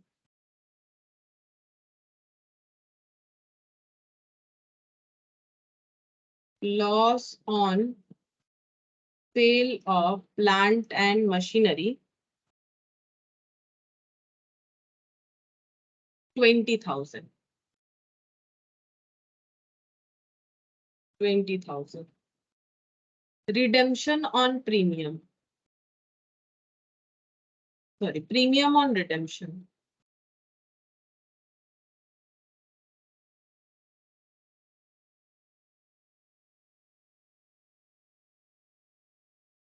premium on redemption of debenture 40,000,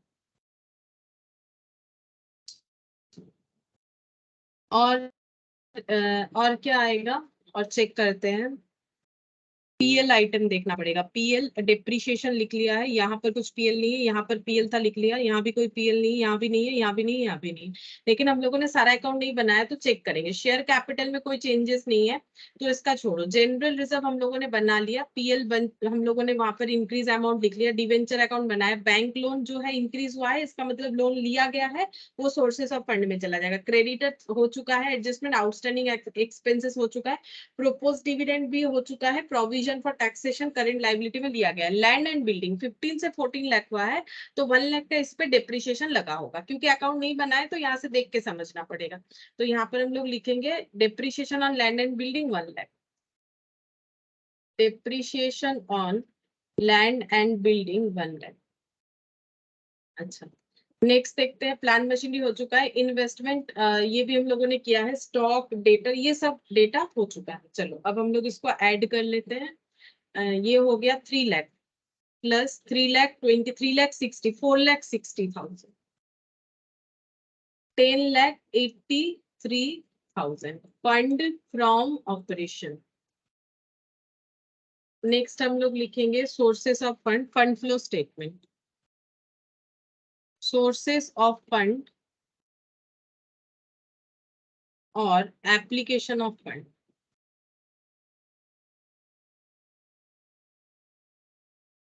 sources of fund में आ जाएगा फंड फ्रॉम ऑपरेशन 10,83,000, पहला सोर्सेस ऑफ फंड। अच्छा, नेक्स्ट सोर्सेस ऑफ फंड में आएगा sale of land and building, ये रहा, sale of plant and machinery, sorry, sale of plant and machinery 50,000, cell of plant and machinery 50,000, purchase of plant and machinery 3 lakh, redemption of debenture,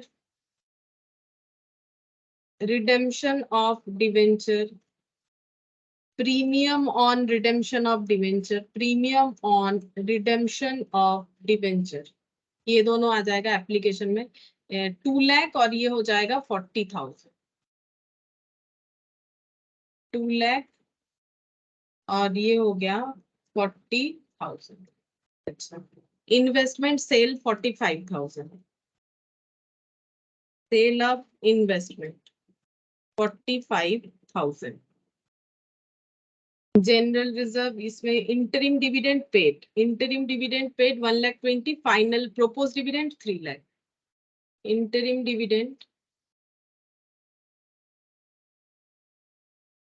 1,20,000, proposed dividend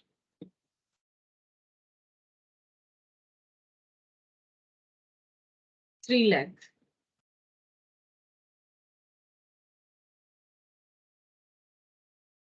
और तो कुछ नहीं है। अब हम लोग इसका टोटल करते हैं। इधर है 10,83 प्लस 95,000। अच्छा, बैंक लोन वाला पोर्शन था, हाँ वो अकाउंट नहीं बना है ना, बैंक लोन। बैंक लोन का अकाउंट नहीं बना था। देखो जो लैंड बिल्डिंग का वो तुम लोगों ने ओरली चेक किया, बैंक लोन 1 लाख का इधर इंक्रीज हो जाए। 1 लाख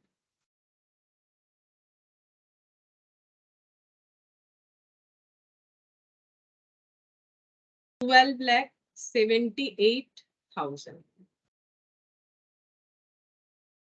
माइनस 5,40,000, 6,60,000, 6,60,000, 9,60,000, 3,18,000 आ रहा है। क्या हम लोग का 3,18,000 था इंक्रीज? नहीं, 2,98,000 था। गलत हो गया, चेक करते हैं। 12,78,000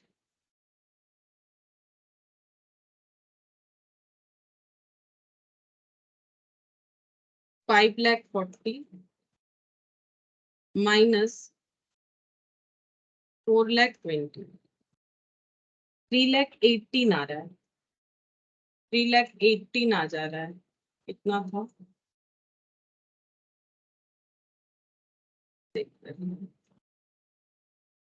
2,98,000।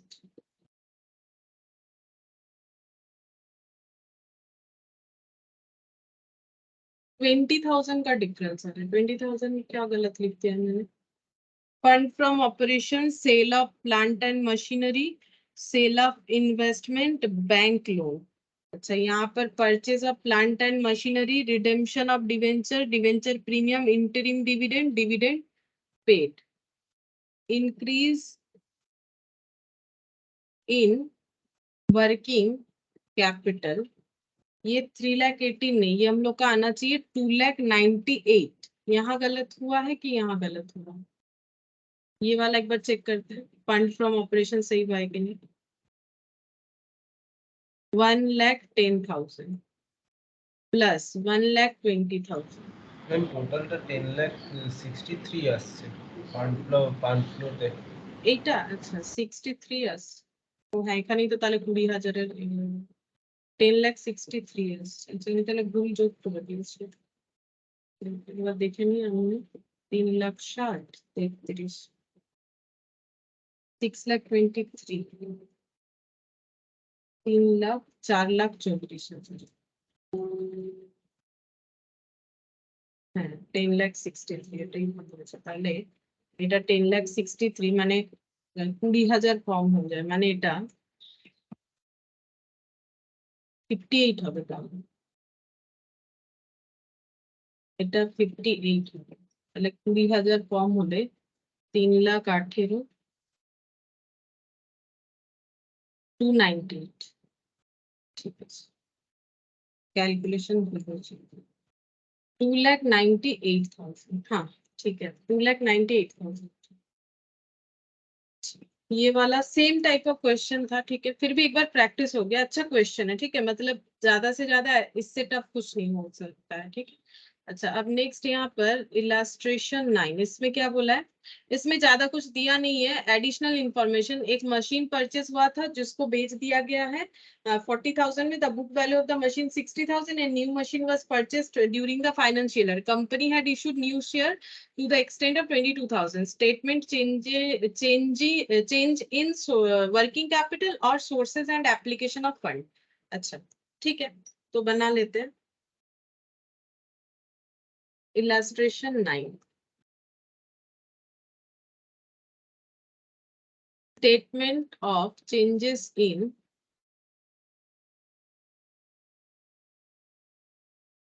working capital।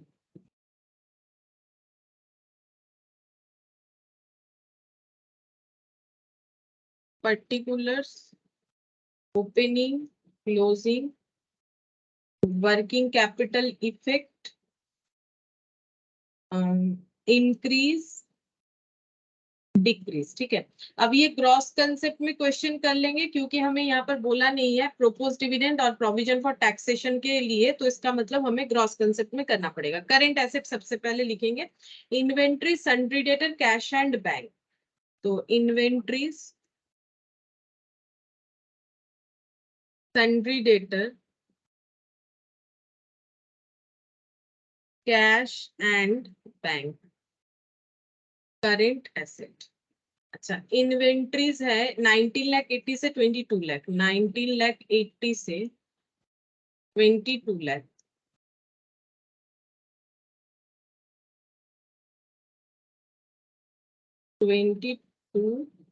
लाख 11 लाख से 17 lakh 5,000, 17 lakh 5,000। Cash and bank 4 lakh 70 से 50 था, 4 लाख 70 से 50। अच्छा,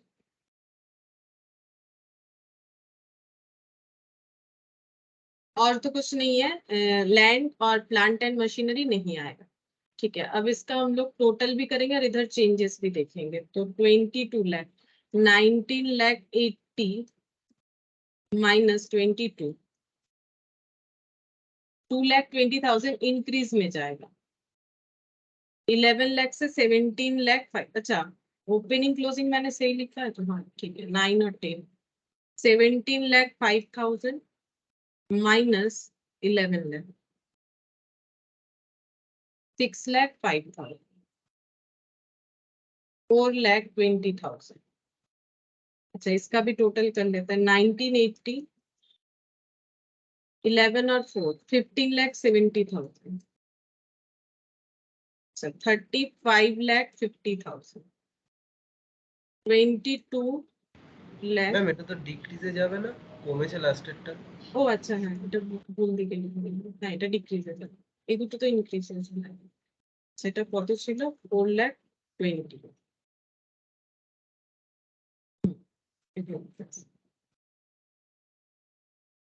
22 লাখ प्लस 1705 प्लस 50, 39 लाख 55। ये हो गया करेंट एसेट का टोटल। अब करेंट लाइबिलिटी, करेंट लाइबिलिटी में क्या क्या आ जाएगा, share capital, reserve surplus, depreciation, bank loan, sundry creditor, propose dividend और प्रोविजन फॉर टैक्सेशन। क्योंकि क्रॉस कंसेप्ट में करना है तो सिर्फ एक ही आएगा, सन्ड्री क्रेडिटर।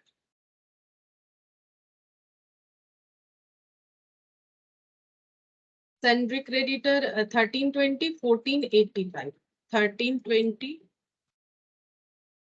1485।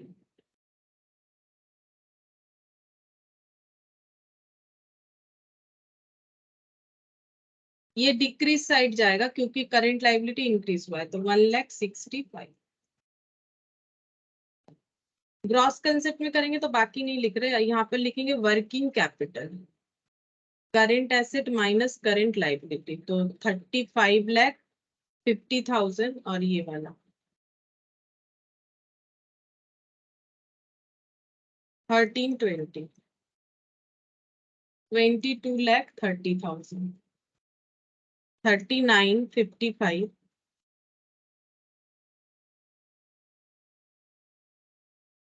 2470 इंक्रीज हुआ है, 2 lakh 40 increase in working capital, 24 lakh 70, 24 lakh 70।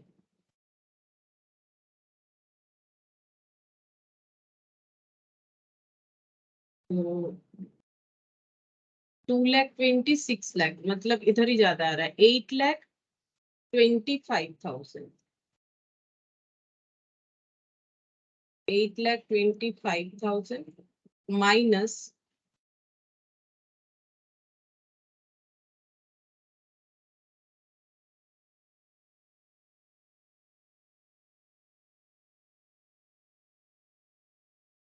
240, 2,40,000। ये हो गया इफेक्ट ऑफ वर्किंग कैपिटल। अब हम लोग बनाएंगे fund from operation. Fund from operation तो सबसे पहले लिखेंगे इंक्रीज इन पीएल। इंक्रीज है कि नहीं मैंने देखा नहीं, लिख तो दिया इंक्रीज, चेक करते पीएल का क्या कंडीशन है। अच्छा पीएल नहीं दिया है, रिजर्व सरप्लस दिया है। मतलब रिजर्व सरप्लस के अंदर ही तो पीएल वगैरह आता है। अब जब पीएल कुछ नहीं बोल रहा है, सिर्फ रिजर्व सरप्लस बोल रहा है, मतलब ये पीएल को ही रिप्रेजेंट कर रहा है, सिर्फ पीएल को रिप्रेजेंट कर रहा है। ये एक हेड है रिजर्व सरप्लस। ये तो पुराने फॉर्मेट में है क्वेश्चन। इसके अंडर आता है पीएल, इसके अंडर आता है general reserve, capital redemption reserve. लेकिन जब हमें कुछ भी नहीं बोला गया है तो सिर्फ रिजर्व सरप्लस, तो यही वाला पीएल को ही रिप्रेजेंट कर रहा है। जब कुछ नहीं है मतलब पीएल के बारे में ही बता रहा है, ठीक है। बाकी कुछ हम लोग एजम्पशन नहीं लेंगे, सिर्फ रिजर्व सरप्लस मतलब पीएल का एजम्पशन। 38,50,000 हुआ है 27,50,000 से। 38,50,000 माइनस 27,50,000 माइनस 27,50,000, तो ये हो जाएगा 11,00,000। अब हमें सॉरी, अब हमें क्या करना पड़ेगा, यहाँ पर शेयर कैपिटल जो इंक्रीज हुआ है इसके बारे में कुछ बताया था। The company had issued new shares to the extent of 22,000, वो तो दिख भी रहा है, 22 लाख का शेयर इशू हुआ है। तो शेयर इशू होने से शेयर कैपिटल में जो है बैंक वाला एंट्री आएगा, तो वो तो हमारे एप्लीकेशन सोर्सेस ऑफ फंड में चला जाएगा। रिजर्व सरप्लस लिख लिया। डेप्रीशिएशन 8,80,000 से 13,25,000, मतलब इस बार डेप्रीशिएशन भी चार्ज हुआ है। बैंक लोन जो है, बैंक लोन दिख रहा है कि बैंक लोन हमारा डिक्रीज हुआ है, मतलब पे हुआ है। अब देखो, अगर हम लोग चाहे तो इसका अकाउंट बना सकते हैं। कौन कौन सा अकाउंट बना सकते हैं, देखो ये दूसरा क्वेश्चन है तो इसका अकाउंट हम बना के दिखा देते हैं। जैसे कि मशीन का अकाउंट एक बन जाएगा, फंड फ्रॉम ऑपरेशन, यहाँ पर स्टेटमेंट का जगह यहाँ वर्किंग नोट बना लेते हैं। तो वर्किंग नोट 1 में हम पहला बना लेते हैं इक्विटी शेयर कैपिटल, ठीक है। तो by balance BD, balance sheet देख देख के बना लेते हैं कौन कौन सा अकाउंट बनेगा। तो ये स्टार्टिंग से ही चलते हैं, नीचे तो काफी इंफॉर्मेशन है नहीं कुछ ज्यादा। 44 लाख और 66 लाख, तो यहाँ था 44 लाख, 66 लाख। अच्छा, बता भी दिया है कि इशू किया है इन्होंने तो बाई बैंक शेयर इशू किया है 22 लाख, और क्वेश्चन में भी बताया है to the extent of 22 lakh, ठीक है। मैंने ऐसे क्लोज कर दिया। अच्छा, वर्किंग कैपिटल के बाद रिजर्व सरप्लस हो चुका। डेप्रीशिएशन 8,80,000 था, 13,20,000 हुआ है। डेप्रीशिएशन 8,80,000 था, टू डेप्रीशिए सॉरी टू बैलेंस सीटी 13,20,000 हुआ। ये बेसिकली जो है ना एक्यूमुलेटेड डेप्रिसिएशन ही है। वैसे नाम नहीं लिखा है, कोई फर्क नहीं पड़ता, हम लोग यहाँ पर करेंट ईयर में जितना डेप्रिसिएशन हुआ है उतना लिख देंगे, तो ये इधर आ जाएगा। ये एक्चुअली एक्यूमुलेटेड डेप्रिसिएशन है, यहाँ पर एंट्री ऐसे होता है डेप्रिसिएशन से। 13,20,000 माइनस 8,80,000,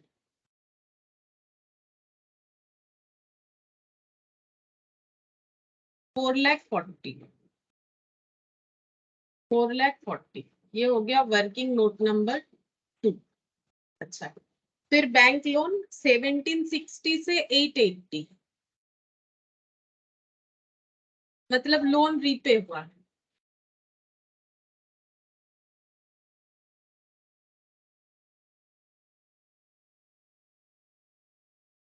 1760 880,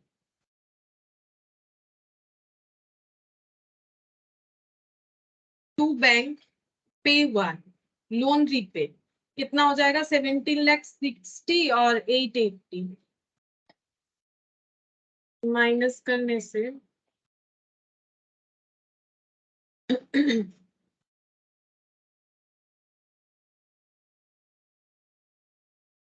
880 आएगा।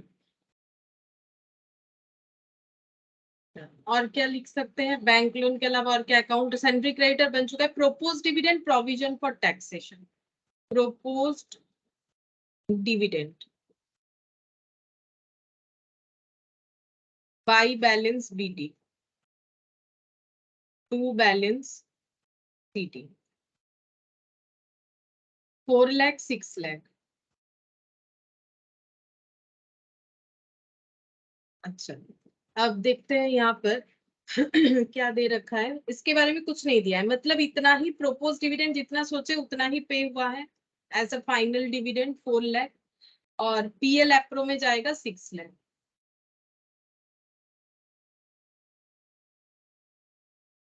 Provision for taxation,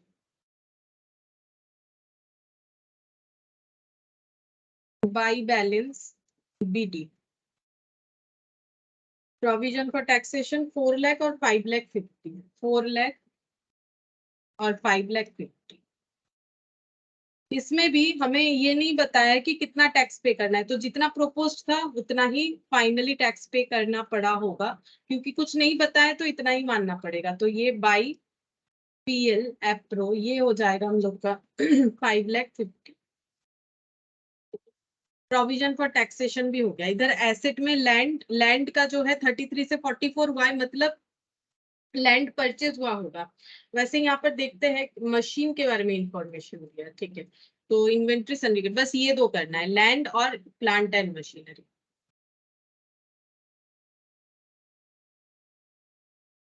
plant and machinery to balance BD by balance BD, to balance BD by balance CD, 33 और 44।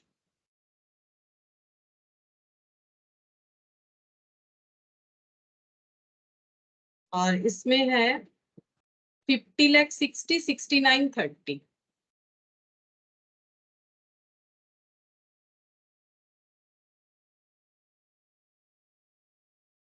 The machine was purchased earlier for 6 lakh। 6 lakh का जो मशीन पहले कभी परचेज हुआ था was sold during the financial year 9-10 for 40,000। तो यहाँ पर पहले बाई बैंक लिख देते, सेल हुआ है 40,000 पे मशीन सेल हुआ है। जो मशीन कभी खरीदा गया था, जो मशीन कभी खरीदा गया था 6 लाख का। अच्छा, book value of the machine was 60,000, मतलब 6 लाख का मशीन डेप्रिशिएट होते होते 60,000 जब हो गया तब वो 40,000 में सेल हुआ, मतलब 20,000 का loss by PL 20,000 loss on cell. अच्छा, और क्या बोला है, a new machine was purchase during the financial year. नया मशीन भी परचेज हुआ है, मतलब जो बैलेंस आएगा वो नया मशीन परचेज का होगा। वैसे भी दिख रहा है 50 लाख 60 से 69 30 हुआ है। अच्छा, और यहाँ पर डेप्रिसिएशन बताया था, करेंट ईयर का डेप्रिसिएशन ये देखो 8 लाख 80 से 13 लाख 20। इसका मतलब ये डेप्रिसिएशन का अमाउंट इधर जाएगा। मतलब देखो लैंड का क्या होगा, नॉर्मली लैंड का डेप्रिसिएशन नहीं होता है, यहाँ लैंड बिल्डिंग नहीं बोला है, लैंड बोला है, तो लैंड का तो डेप्रिसिएशन नहीं होता है। तो इसका मतलब ये जो बैलेंस वैसे भी इधर आ रहा है, तो इधर बैलेंस आ गया, तो इसका मतलब लैंड का वैल्यू बढ़ कैसे सकता है, हम लोगों ने परचेज किया होगा, तो टू बैंक बोल के परचेज लिख देंगे। जब कुछ नहीं बोला है तो ये मानेंगे कि परचेज किया है, ठीक है।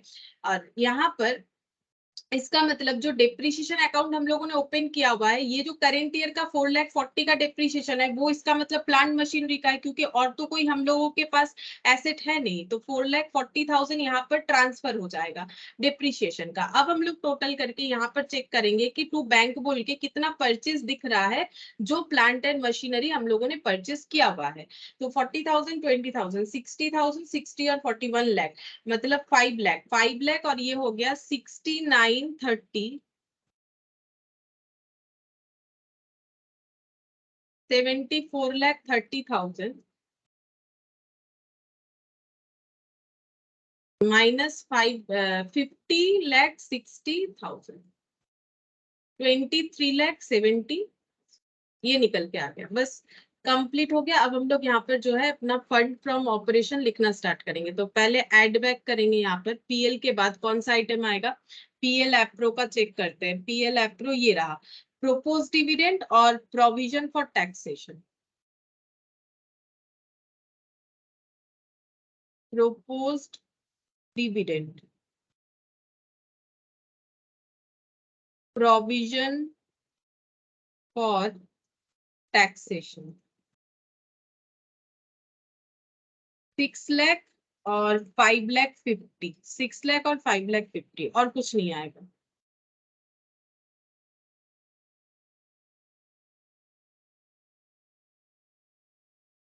11,50,000 मतलब 22,50,000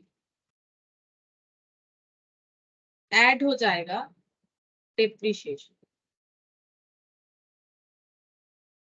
डेप्रिसिएशन ऑन ये वाला plant and machinery 4,40,000। Depreciation on plant and machinery 4,40,000. Loss on sale.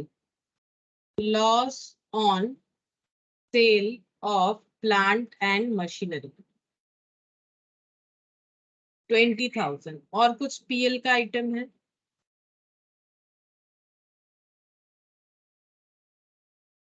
नहीं। तो डेप्रिसिएशन और ये वाला 20,000।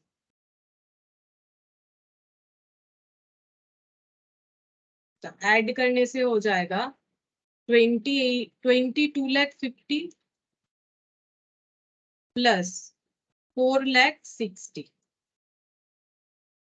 27,10,000 फंड फ्रॉम ऑपरेशन। अब हम लोग सोर्सेस ऑफ फंड और एप्लीकेशन ऑफ फंड लिखते हैं। Fund flow statement, sources of fund इधर लिख दिया मैंने, एप्लीकेशन ऑफ फंड शॉर्ट में लिख दिया, ठीक है। अच्छा, यहाँ पर फंड फ्रॉम ऑपरेशन 27,10,000, ठीक है। अच्छा, इसके बाद यहाँ पर purchase of land, purchase of plant, ये भी था, plant and machinery, sale of plant and machinery भी था। अच्छा, चेक करते हैं। यहाँ पर लैंड परचेस हुआ है 11 लाख का, प्लांट परचेस हुआ है 23,70,000 का।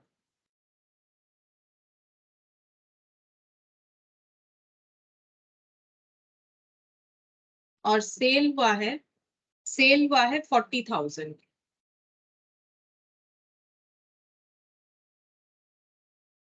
नेक्स्ट यहाँ पर टैक्स पे हुआ है 4 लाख।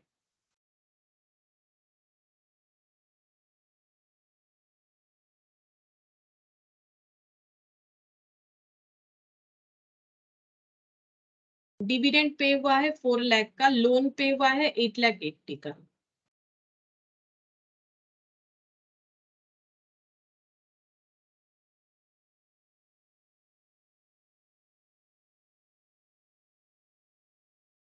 डिविडेंड पेड 4 लाख और ये 8,80,000।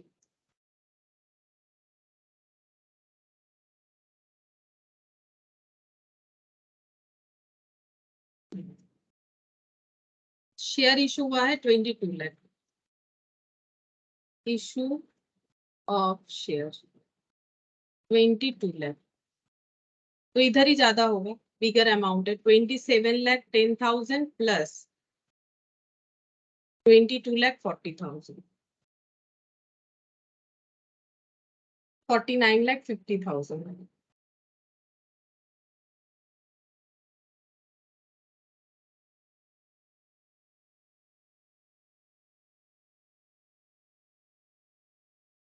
Minus 11 lakh 23,70, 4 lakh 4 lakh 8 lakhs 16,80,000। 2 लाख आ रहा है, 2,40,000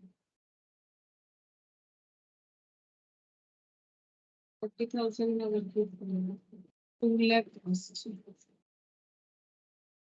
इंक्रीज इन वर्किंग कैपिटल, किंतु होता है 2,40,000 কোথায় ভুলে গেলাম।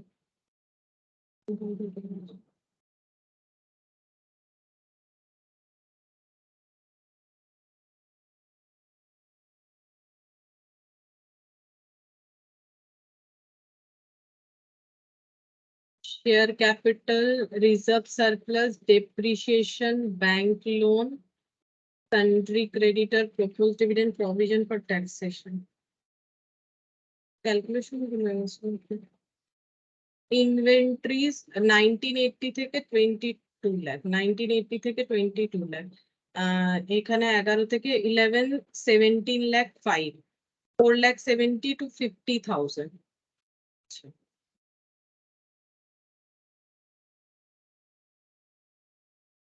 1320, 1485.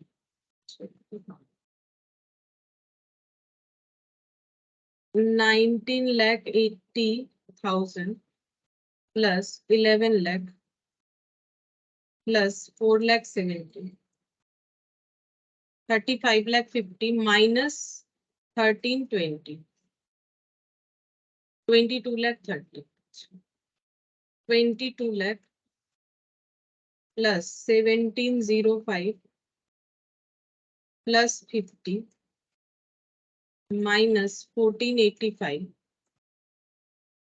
24,70,000 minus 2230. 2,40,000. Increase in PL. Increase in PL 2750 minus 3850. 11 lakh. 11 lakh. Proposed dividend, কিছু বলেনি মানে যেটা আছে সেটা proposed dividend 4 lakh. Provision for taxation, proposed dividend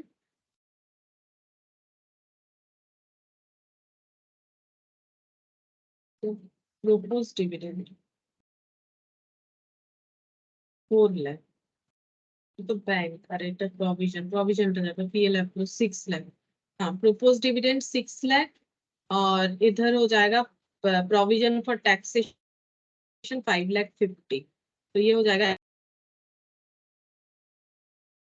11,50,000. 22,50,000.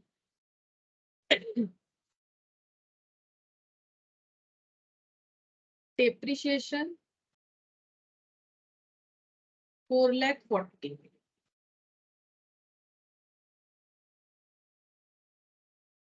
26,90,000. Loss on sale of plant and machinery 20,000.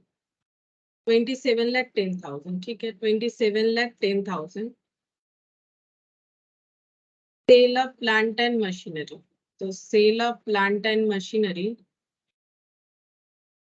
Sale of plant and machinery 40,000.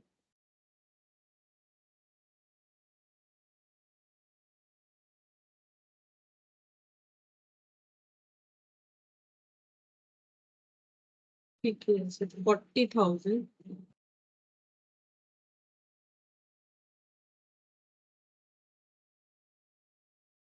plus 22 lakh. 49,50,000. Purchase of land 11 lakh. एक बार check कर लेते 11 लाख होगा कि नहीं. 33 से 44. हाँ, 11 लाख ही हो रहा है. Tax paid 4 lakh. Dividend paid 4 lakh. Dividend paid 4 lakh मतलब minus 8 lakh. 30,50,000. लोन पे 8,80,000. लोन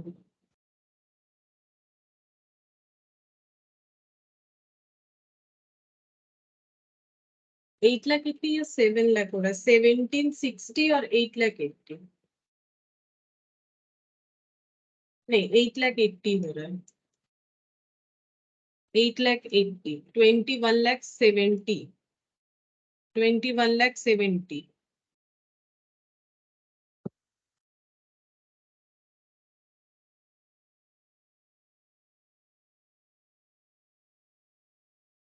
minus 49 is 21,70,000 मतलब 11 lakh plus 2370 4 lakh plus 4 lakh plus 880 minus. अच्छा, इधर ज्यादा आ रहा है. Purchase of plant and machinery 23,70,000. ये बैलेंस सही हुआ है तो इधर तो ज्यादा आ रहा है फिर इसका मतलब এটা কি ভুল হয়েছে. 40,000 plus 20,000 প্লাস 4,40,000।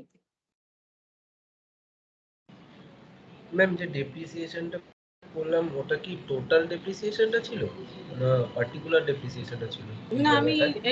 এটা ব্যালেন্সটা দিয়েছি, মানে যেটা এইবারের ডেপ্রিসিয়েশন, এই দুটোকে ব্যালেন্স করলে আমরা পেয়ে যাবো যে কারেন্ট ইয়ারে কতটা ডেপ্রিসিয়েশন চার্জ হয়েছে। 880 ছিল, 1320 হয়েছে, তাহলে 4,40,000। এটা কারেন্ট ইয়ারেরটাই দিলাম, তাহলে ট্যালি হচ্ছে না, তাহলে 6930। 6930 এখানে কিছু হ্যাঁ, এখানে যোগ দিয়েছে মাইনাস 50, 60, 75,20,000, 75,20,000 purchase, 75,20,000।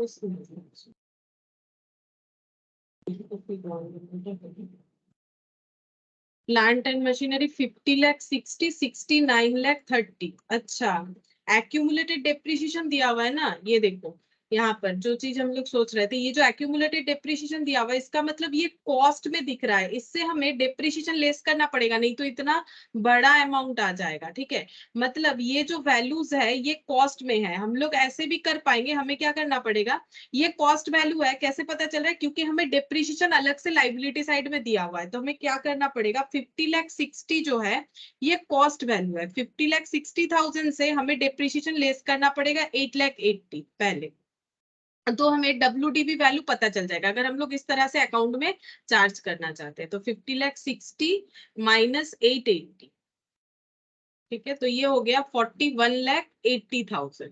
और ये वाला भी वैसे ही करना पड़ेगा, कितना था, 69,30,000, 69,30,000 माइनस यहाँ से ये डेप्रिसिएशन चला जाएगा 13,20,000। तो हमें करेंट ईयर का जो है WDV वैल्यू पता चल जाएगा, 69,30,000 माइनस 13,20,000।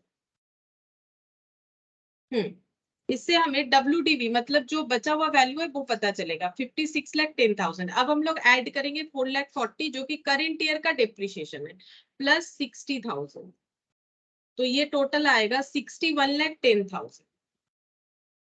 61,10,000 माइनस 41,80,000,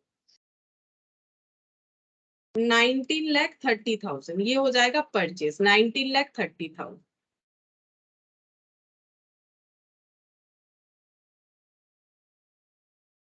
तो 19,30,000 होना चाहिए।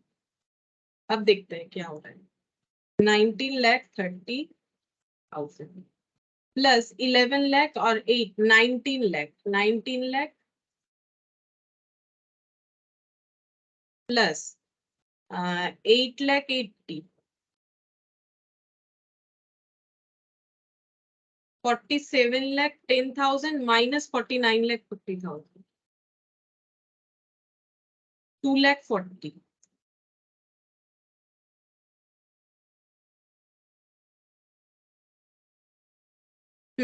ठीक है, हो गया। गलती क्या हुआ था, क्योंकि यहाँ एक्यूमुलेटेड डेप्रिसिएशन दिया हुआ है, मतलब ये एज्यूम्ड हो गया कि ये कॉस्ट में है। ठीक है, तो अगर हम लोग इसको नॉर्मल जो है एक ही मशीन अकाउंट पे सारा चीज दिखाना चाहते हैं, तो हम लोग यहाँ कॉस्ट से ये डेप्रिसिएशन लेस कर देंगे, जो डेप्रिसिएशन अभी तक टोटल इतने एसेट पे लगा हुआ है, ये इससे ये लेस हो जाएगा, तो WDV वैल्यू मिल जाएगा। फिर WDV वैल्यू मिलने के बाद हम लोग इजीली कैलकुलेट कर पाएंगे। ठीक है, तो एक्यूमुलेटेड डेप्रिसिएशन अकाउंट ये वाला हो गया, और ये हो गया प्लांट मशीनरी अकाउंट, जहां पर मैंने इसको डेप्रिसिएशन लेस करके इसका WDV वैल्यू निकाल लिया, फिर इसको कैलकुलेट कर लिया, तो आसान हो गया। अगर ऐसा नहीं करते तो हमें क्या करना पड़ता है, यही वैल्यू से अगर हमें करना है तो हमारा 3 अकाउंट ओपन होता है, एक ये वाला, एक एक्यूमुलेटेड डेप्रिसिएशन वाला, और एक एसेट डिस्पोजल वाला। तो यहाँ पर हम लोग तब क्या दिखाते, 50,60,000 दिखाते और ये वाला अमाउंट दिखाते, और जो सेल हो गया उसका ओरिजिनल कॉस्ट दिखाते। ठीक है, फिर हम लोग चेक करते कि कितना परचेज हुआ है, जो सेल हो गया उसका ओरिजिनल कॉस्ट कितना है, 60,000, ये बुक वैल्यू है, ओरिजिनल कॉस्ट था 6 लाख, फिर हमें 6 लाख दिखाना पड़ता, मतलब ये वाला वैल्यू कुछ ऐसे निकल के आता है, ये 19,30,000, ये है 50,60,000, यहाँ से लेस कर दिया जाता 6 लाख, 6 लाख का एसेट बिक गया है, ठीक है। तो इसका मतलब 44 लाख 60 का बैलेंस होना चाहिए, जबकि बैलेंस दिख रहा है 69 लाख 30। तो 69 लाख 30 लेस करने से देखो ये बैलेंस आएगा 24 लाख 70 आ गया। अच्छा, ऐसे करने से नहीं आएगा। 6 lakh was sold during the financial year for 40,000, book value for 60,000, new machine purchase हुआ है। अच्छा, ऐसे हो जाना चाहिए। 50 लाख 60,000 था। अच्छा, इधर है 69 लाख 30,000 और इसमें से सेल हो गया है 6 लाख, ठीक है। तो क्या क्या गलत कैलकुलेशन हो जा रहा है। 50 लाख 60,000 का था, इसमें से सेल हो गया 6 लाख, तो बचा कितना 44 लाख 60, लेकिन हमें बैलेंस दिख रहा है 69 लाख 30। तो 69 लाख 30 अगर हम लोग हटा देते हैं तो 24 लाख 70,000 निकल के आ जा रहा है, जबकि यहाँ पर 19 लाख 30 आ रहा है इसे कैलकुलेट करने पे। परचेस बोला, ये न्यू मशीनरी वाज परचेस्ड।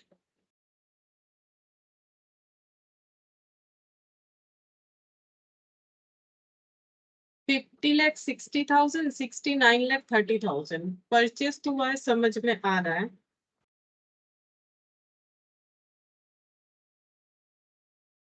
वैसे करके भी तो निकलना चाहिए कि हम लोग का इतना था, ये खरीदा गया, तब तो बैलेंस होके यही आना चाहिए।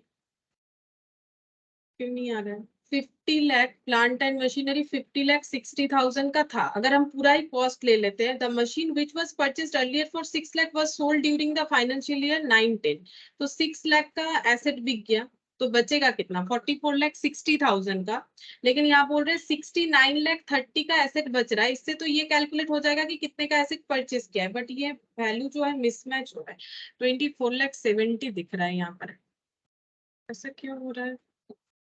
तो ये एक बार देखेंगे ऐसा क्यों हो रहा है। बाकी इसको हम लोग 3 अकाउंट ओपन करके भी कर सकते हैं। ये तो हो गया आसान सा तरीका कि यहाँ पर हम लोग डिप्रिसिएशन हटा दिए, WDV में लेके आ गए और इजीली जो है हम लोगों ने कैलकुलेट कर दिया, ठीक है। तो हम एक बार ट्राई करके देखेंगे कि इसमें मतलब नेक्स्ट क्लास में हम करके दे देंगे कि अगर हम लोग प्लांट मशीनरी को कॉस्ट में बनाते हैं और यहाँ पर एक एक्यूमुलेटेड डिप्रिसिएशन अकाउंट बनाते हैं और एक एसेट डिस्पोजल अकाउंट बनाते हैं, तो ये कैसे प्रेजेंटेशन होगा। सेम आंसर ही आना चाहिए, शायद कुछ मिस हो रहा है इसी वजह से नहीं आ रहा होगा, सेम आंसर बाकी आना चाहिए, ठीक है। तो हम एक काम करेंगे, ये वाला नेक्स्ट क्लास में हम बता देंगे, ये वाला जो हमारा वर्किंग नोट है कि ये दूसरे किसी तरीके से कैसे बन सकता है। तो इससे क्या होगा, वो एक्यूमुलेटेड डेप्रिसिएशन वाला कंसेप्ट और भी क्लियर हो जाएगा। तो फिलहाल तो इसी से कर लेते हैं, उसके नेक्स्ट क्लास में हम इसको बता देंगे और इससे जुड़ा हुआ जो MCQs है वो वाला हम लोग करेंगे, ठीक है। फिर आज इतना ही कर